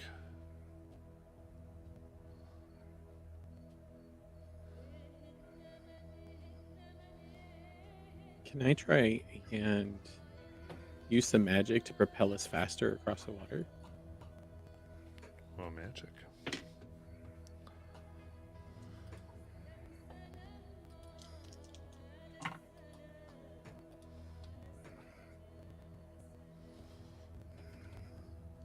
It's 10. 10 works without issue. Communicate with something, observe, heal, inflict, enchant, do one thing. Say do one thing that is beyond human limitations. So for this, I'm going to say you place your hands within the water and push and make your grasp, almost the effective width of your push about 10 times the width of the boat. Pushing a wave, and as the waters move, you see the head rotates up. As you see what looks like bite marks having severed it off of whatever it once was attached to. What's Elias's immediate reaction?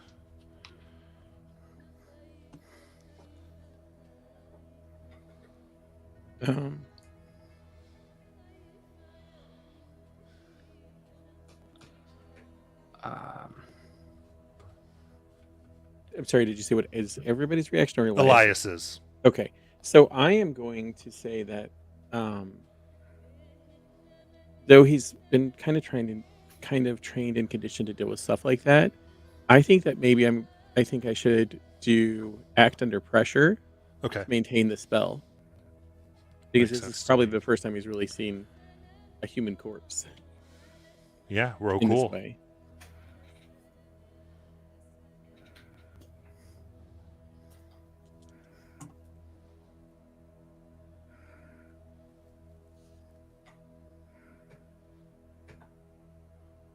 That's a 5. 5. So I think 5 is nothing happens, and so so I'd say for this essentially, you don't maintain your cool. So you push, and there's a jolt that pushes you an extra 4 feet immediately as Elias screams, staring at something underneath the dock.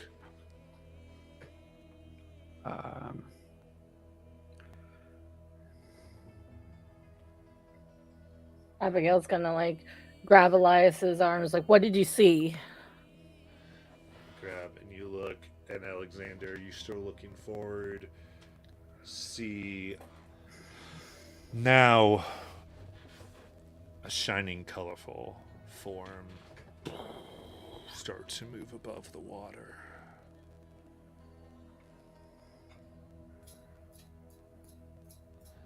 It almost slithers as a snake slithers through ground, but it's on the top of the surface, hungry and large. We'll see, because while in Monster of the Week we don't typically do minis, I think, but art department wanted to get in on the fun tonight, so Ooh. though it's not really a tactical game, but this is a representation for fun, however we want to see it. So this form now going through the boat. They are, in fact, a little farther away from that rock. What? Thank you. And what would you all like to do? I am gonna try to use some magic. I get an experience point because I did not do anything. It was 2 1s. 2 1s. Okay, yeah. Nothing happens as a fail. Anybody else? What are you doing seeing this thing? I would say the two of you on shore see this now. Now it's quite obvious. This large thing is broken through the water.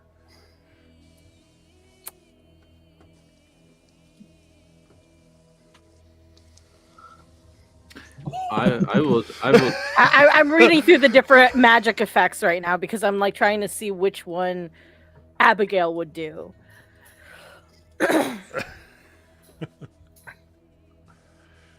Faith would like to kick some ass. Let's go. Sure. What are you gonna do? My weapon does have it's throwable. Yeah. So okay. So I roll a tough. Roll tough. That is a 7. It's 4 or 6. Yep. Okay.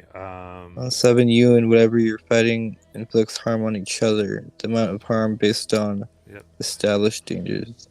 So for my weapon, I have 1 harm on because it's the hand balanced, and then I have spikes, which is a +1 harm, and it adds messy.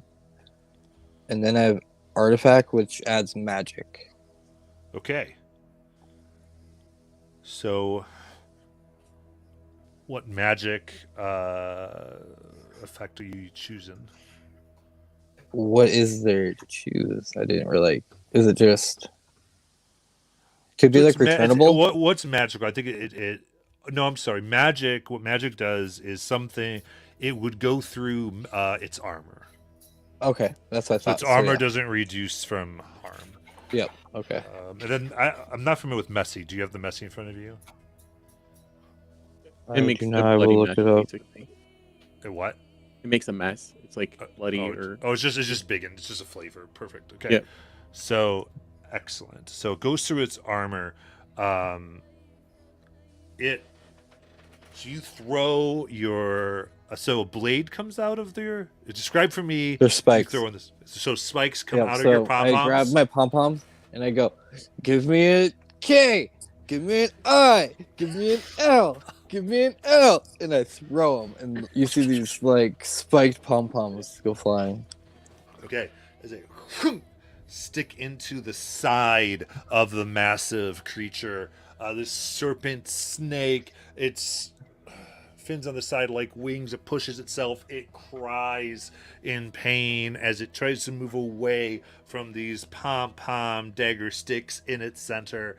Its tail, out of control, wildly flips towards you. There's spikes on the end of it, large, serrated, and almost red in color as they stick into your side, ripping for 2 harm.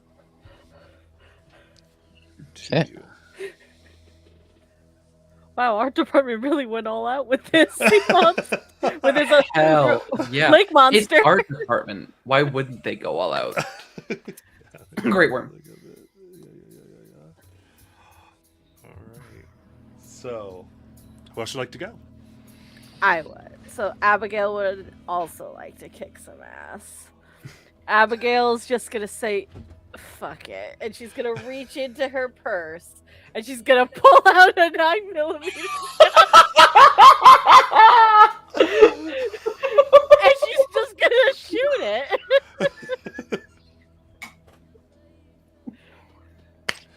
And for everybody's information, she has been carrying this around in her purse the entire time. Because as soon as her mom had taught her how to shoot it, because every woman needs to know how to protect themselves. All right, take out your gun. Roll tough. Alright, that's 7. 7. Okay. So, you roll. What's the harm on your gun? 2. 2. All right. You let that out, and okay. It is also loud. Yeah. Is loud, and you see it as it gets close to it. It's almost like you can quite see it before, but it's almost like there's a liquid barrier around it that slows it slightly before it penetrates. It still does 1 harm. Matt, what's it mean if you have 1 armor? Means you would reduce that by 1. What I Okay, gave you. cool. And it turns the way it was before and goes to grab you with its teeth as it takes a hunk out of I'm gonna say whatever your dominant hand was with the gun, and you're missing part of your forearm. That would be 2 harm. As it rips it and you see the stone circle glow as it ingests more blood and flesh. Kelly. I'm gonna take out my can of hairspray and I'm gonna point it at this thing and say, Alexander, let's do some chimistry. And I start spraying this huge thing with all of this hairspray. Yeah, the tail's right by you from what it did before, so you're like, psh, tough. Are you kicking some ass? I don't know if that qualifies. It's more like a help action. Help. Okay, Yeah, you got I'm trying it. to help Alexander. I have a Roll cool. flaming sword. Roll cool. Oh, cool. Okay. Mm-hmm. Let's see.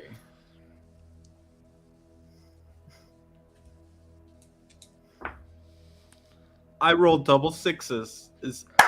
Does this explode? I don't know if this game does explosions. Okay, so you're trying to help Alexander. So Alexander, whatever you do next will be a 12. Oh, 13. Because it's Yeah. cool. 13. Right. Yeah, but it would be a 12. You would be able Okay. to do that. So you're hoping Alexander. Yeah, whoever else hasn't gone. So again, this is so much initiative game. This is just everybody goes, then everybody goes again. Yeah. So with that, I'm going to pull out the flaming switchblade and gonna kick some ass with that 12. Okay. And holy hell. And would I add my tough as well onto the 12? Or is it just yeah, but it won't give you more. Okay. So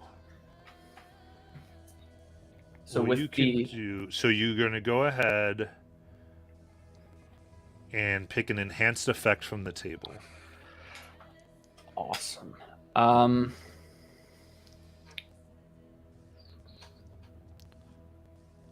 That's some stuff.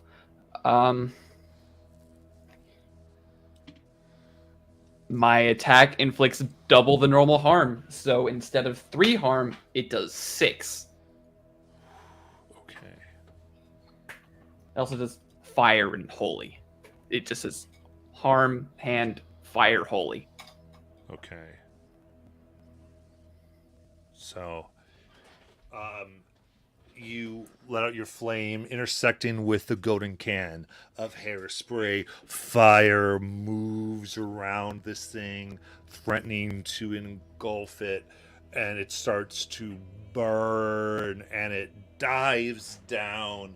As it does, its tail now swiping towards you, slicing from your shoulder down to your ribs, inflicting 2 harm. 1 because I have armor.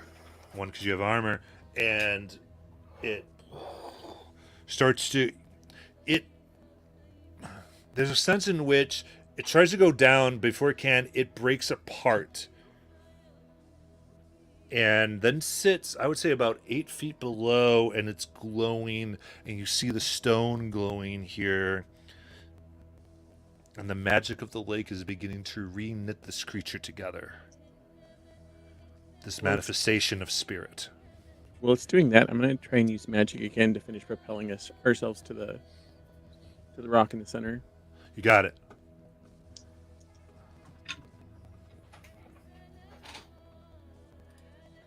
It's a 7. A 7. So that glitch is what you're going to have to pick. I believe, yes. Oh, I'm sorry. Effect. Choose your effect and a glitch, yeah. So it's weakened. It's of short duration. You take a harm. It draws immediate unwelcome attention or is a problematic effect.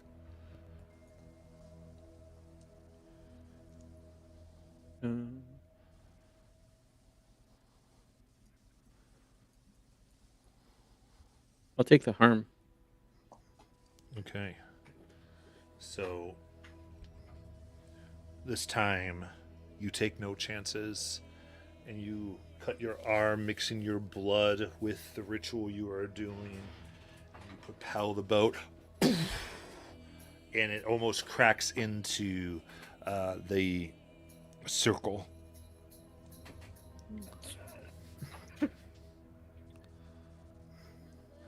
The boat is dented now, but you are there. Oh man, Faith's dad is gonna be so pissed. It's just on the shore, like, We have bigger problems. Yeah, make our way out of the boat. Help Abigail out onto the shore. Okay. I'm gonna hop as well. All right. So you're on the shore, but you're on this rock itself. On the rock. Okay. Yeah. Absolutely. What do you want to do?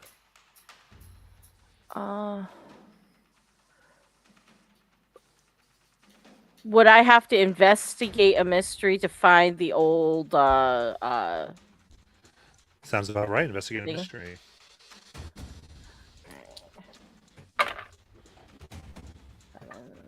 Eight. 8.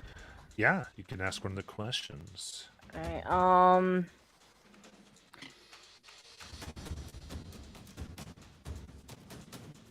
It's probably where did it go, right?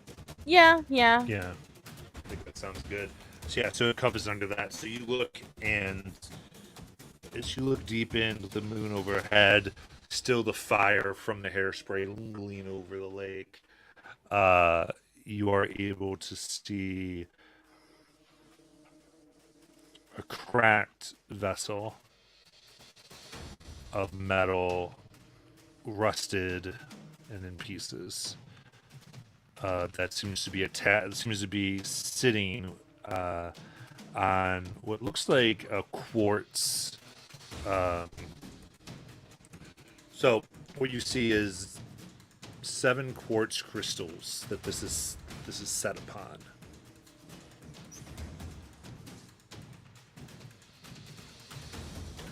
Okay. So he said put 1/2 down, and I didn't take all my notes. But yeah, he said put 1/2 down, and we would have to draw runes on it. Yeah, the runes are for the ceiling. So right now you can put Okay. you put the glacier core in the water after you take the old one out. All right.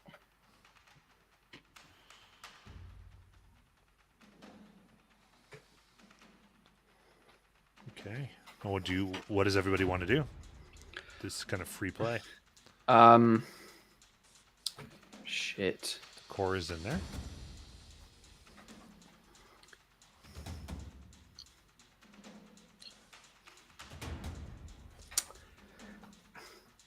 I don't know if.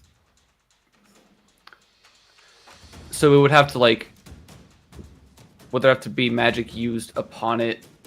Like upon the thing? The spirit has to enter. Okay. You are free to figure out how you want. Like, this is a creative game. I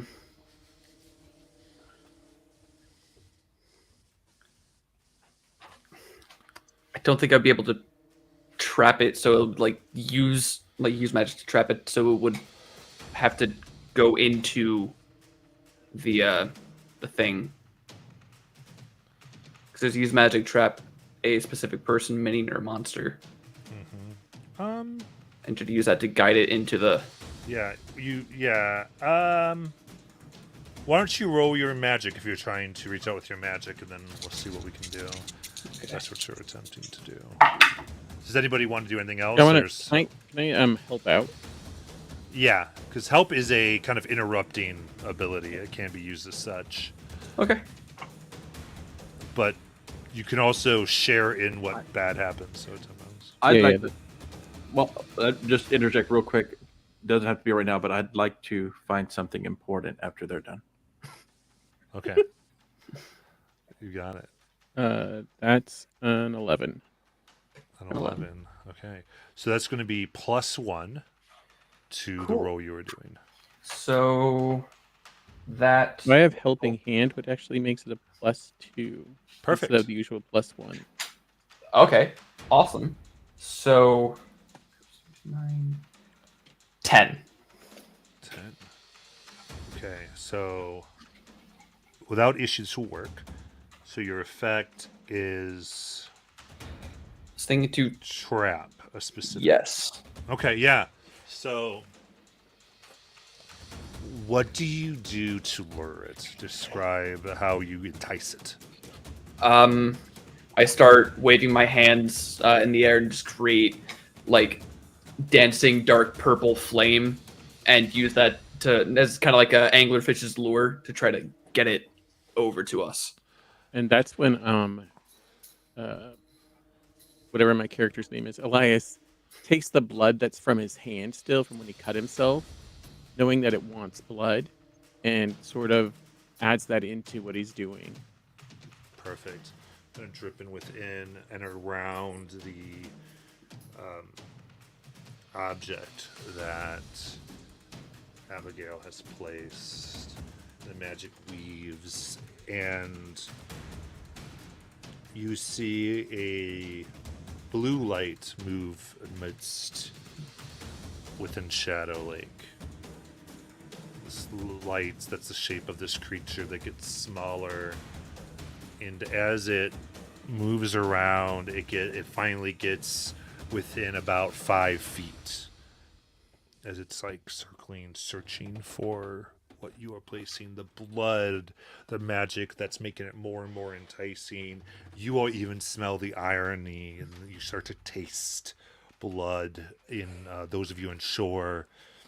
It's intensified. It's almost making all of you sick. And then this thing darts. Blue, icy veins grab a hold of it from this object and pull it inside. It's wrapped within this core, shrunk and tiny and tiny and tinier, and it's being held. It gets in, and you sense it's trying to get out. Do we have enough time to grab the eye? So the physical form's still in the water. Ah. This is the spiritual form. Gotcha. We need the eye. So I would like to swim towards it and try to get the eye out. Okay, so you're going to swim towards it. Abigail, what are you doing on the rock? Now that the spiritual body is in it, I'm going to put the other half on, right? Yep. Okay, I'm going to put the other half on and then start drawing some runes on it. Yeah, so this would be use magic to complete the seal. Okay.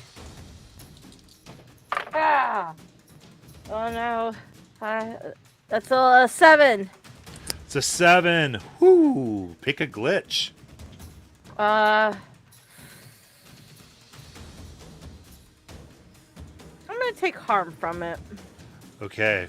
as you are cutting yourself, you cut a little deeper than you mean to, taking one harm, spilling your blood over this device, and then you see it's still dark and bright light shines in your face, and you realize it is Alexander's headlights from the truck.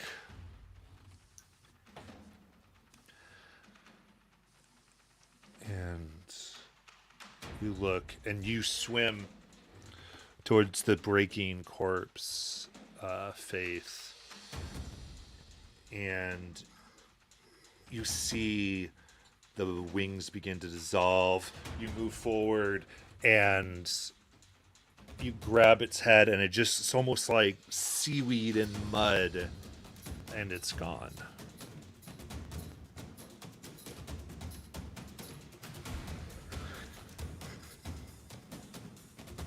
Yeah,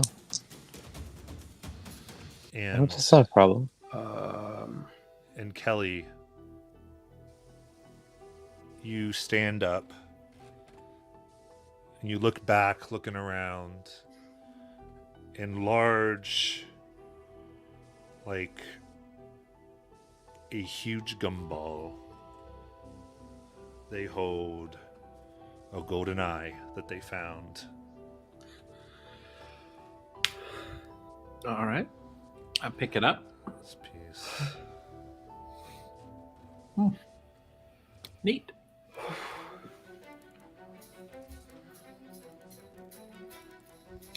I found the eye. I grab my pom poms Cool. and swim back. I saved the day.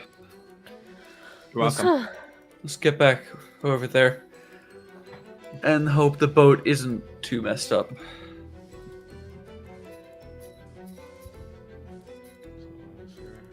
Nice. Nice. So I have a question. The broken seal, we still have it, right? You do. I would like to take the broken seal with us. Okay. If you're not got space, I can hold it in another space. And just give it back to you when we get back to the library. Okay. So you make your way. Though late, your keys still work in the lock and bring you down. And there is Sophia.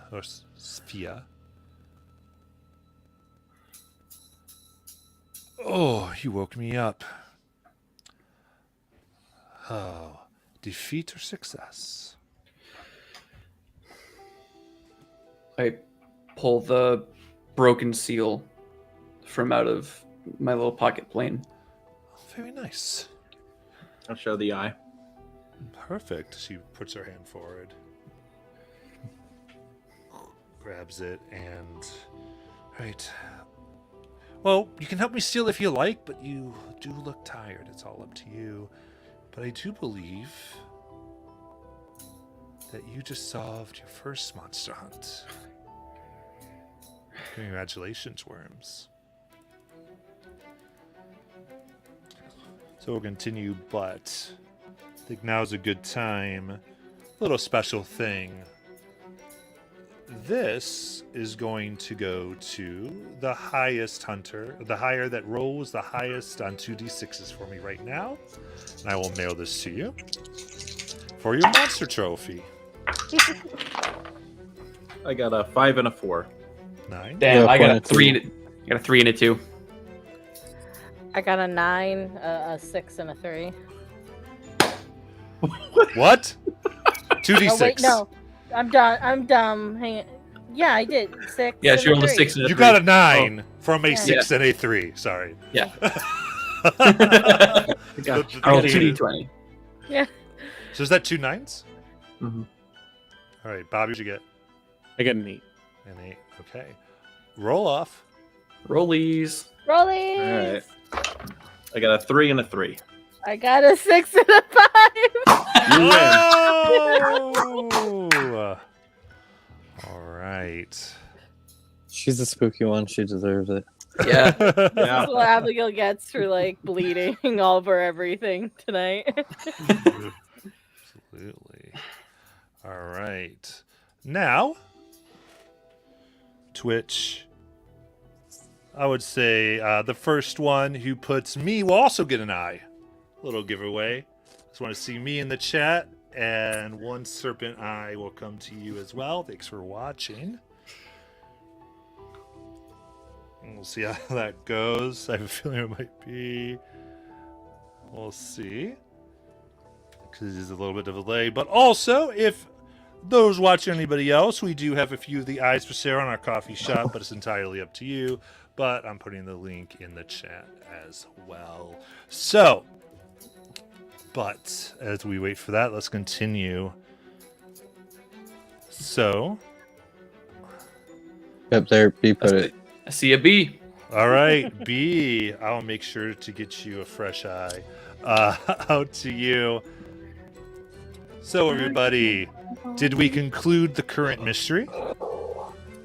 Yes. Yeah. All right. Did we save someone from certain death? Yeah. Kinda, Yeah. yeah. Yes. A lot of All The people. whole right. town. All right, that's 2 yeses. Did we learn something new and important about the world? Monsters Yeah. are real. Yeah. The Monsters worm. are real. The All right. bookworms. We learned about that. We learned. Yeah. Yeah. Yep. In that case, we might as well ask it. Did we learn something new and important about one of the hunters?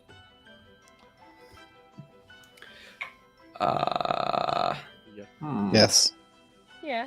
Okay. Elias knows people. Oh Yeah. The sheltered kid knows the most. Yeah. He can use broken phones. Mhm. Yep. You can use broken phones. Excellent. In that case, everyone, you're going to get 2 experience. Nice. Top of whatever insanity. So I still collect experience, even though it's overflowing. Yeah, well, you would have. We should. I kind of got carried, but you go ahead, level, and then take your 2. All right.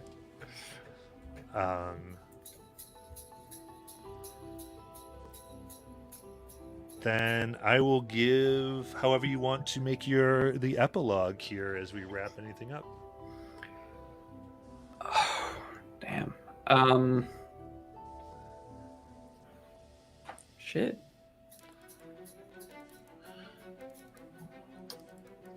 I think I'll go first. I think Kelly. Kelly would have. She would have written up almost like thank you card notes, but not signed them.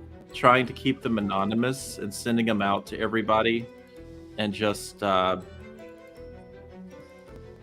saying thanks for an awesome summer from a mysterious admirer or something, you know, so that she didn't have to admit that she had fun with everyone, but it's just her way.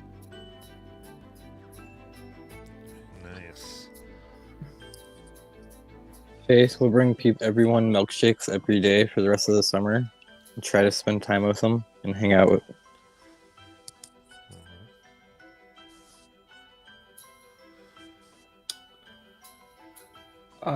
Alex would probably try to get a job at either the music shop or properly at the library, 2 places that he kind of fucks with now. And still try to keep in touch with everyone. Probably try to, after almost 12 years, mend the betrayal done unto him by Kelly from kindergarten. Very nice. I think Elias will do a couple of things. So first off, did I collect the artifacts that I needed to? Well, you'd have to grab probably the thing. So I would say if you wanted to, while Sphia was busy sealing, she did leave it sitting on the table. I'll take it. Okay. So, And then, someday when he's by himself, Lice will go to Gregory. mhm. What do you want with the soul of a brave person?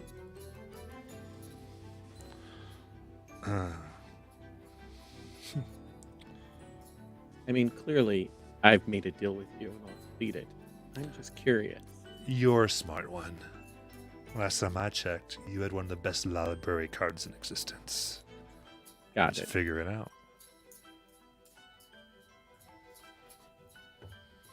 And then throughout the summer, he might randomly show up at people's door going, "Hey, you want to go for a run?" All right. And Abigail? I think Abigail would, underneath her bed, she's squirreled away a new notebook, her diary that isn't a diary. And it's just a sketchbook. And she's drawn in very thick charcoal, just like the serpent monster dead. And she scrolls back into some of them, and like they're just like pictures of a planchet, a picture of a skull, a picture of one of her dead friends. You know, the usual. And then she'll think about what are the new things she's going to add into her book. All right. Then, as we see all that occur, we go back to when exiting early morning. The library. Sitting on a porch across the brick, we see two figures. Lights. Only light is when they briefly light their cigars. And it shows a white truck with a blue triangle on the side of the door. The points then connected by an outward circle with the name Tritex. Sir, one figure says, it appears there's new worms. They've interfered already. Should we arrange another incident? No need. Not yet. I think let's see if they can be misled first. I hear from Gregory. They don't know that much. They make agreements quickly. Sir, are you sure it's not... Sir, you know I respect you. You sure it's not just because one of them is your... Now you shut your mouth. You ever insinuate that I would let emotion cloud my judgment on company business? You'll have your own incident to deal with. Watch him. In fact, give Maud a call. She'll have something for them. After all, it's their weekend coming up. First weekend of summer. See they get invited to the bonfire. Yes, sir. Yes. And that is where we fade to black. And we end this episode of the Bookworms. Those of you who've stayed with us for a little longer on Twitch, thank you so much. A little 5 hours here, and we had a lot of fun. And I hope all of you had fun in this very different type of game than is usually on this channel. I know I had fun running it.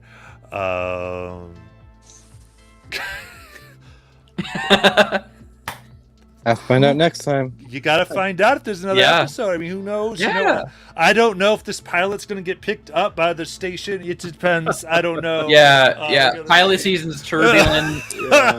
Like, gotta see what happens. But listen, thank you. This was fun. One shot, and I don't know. You see these people playing other games throughout the channel, and who knows if there will be another chance to play some Monster of the Week again. Good night, good night, good night. Night. have a good night, y'all.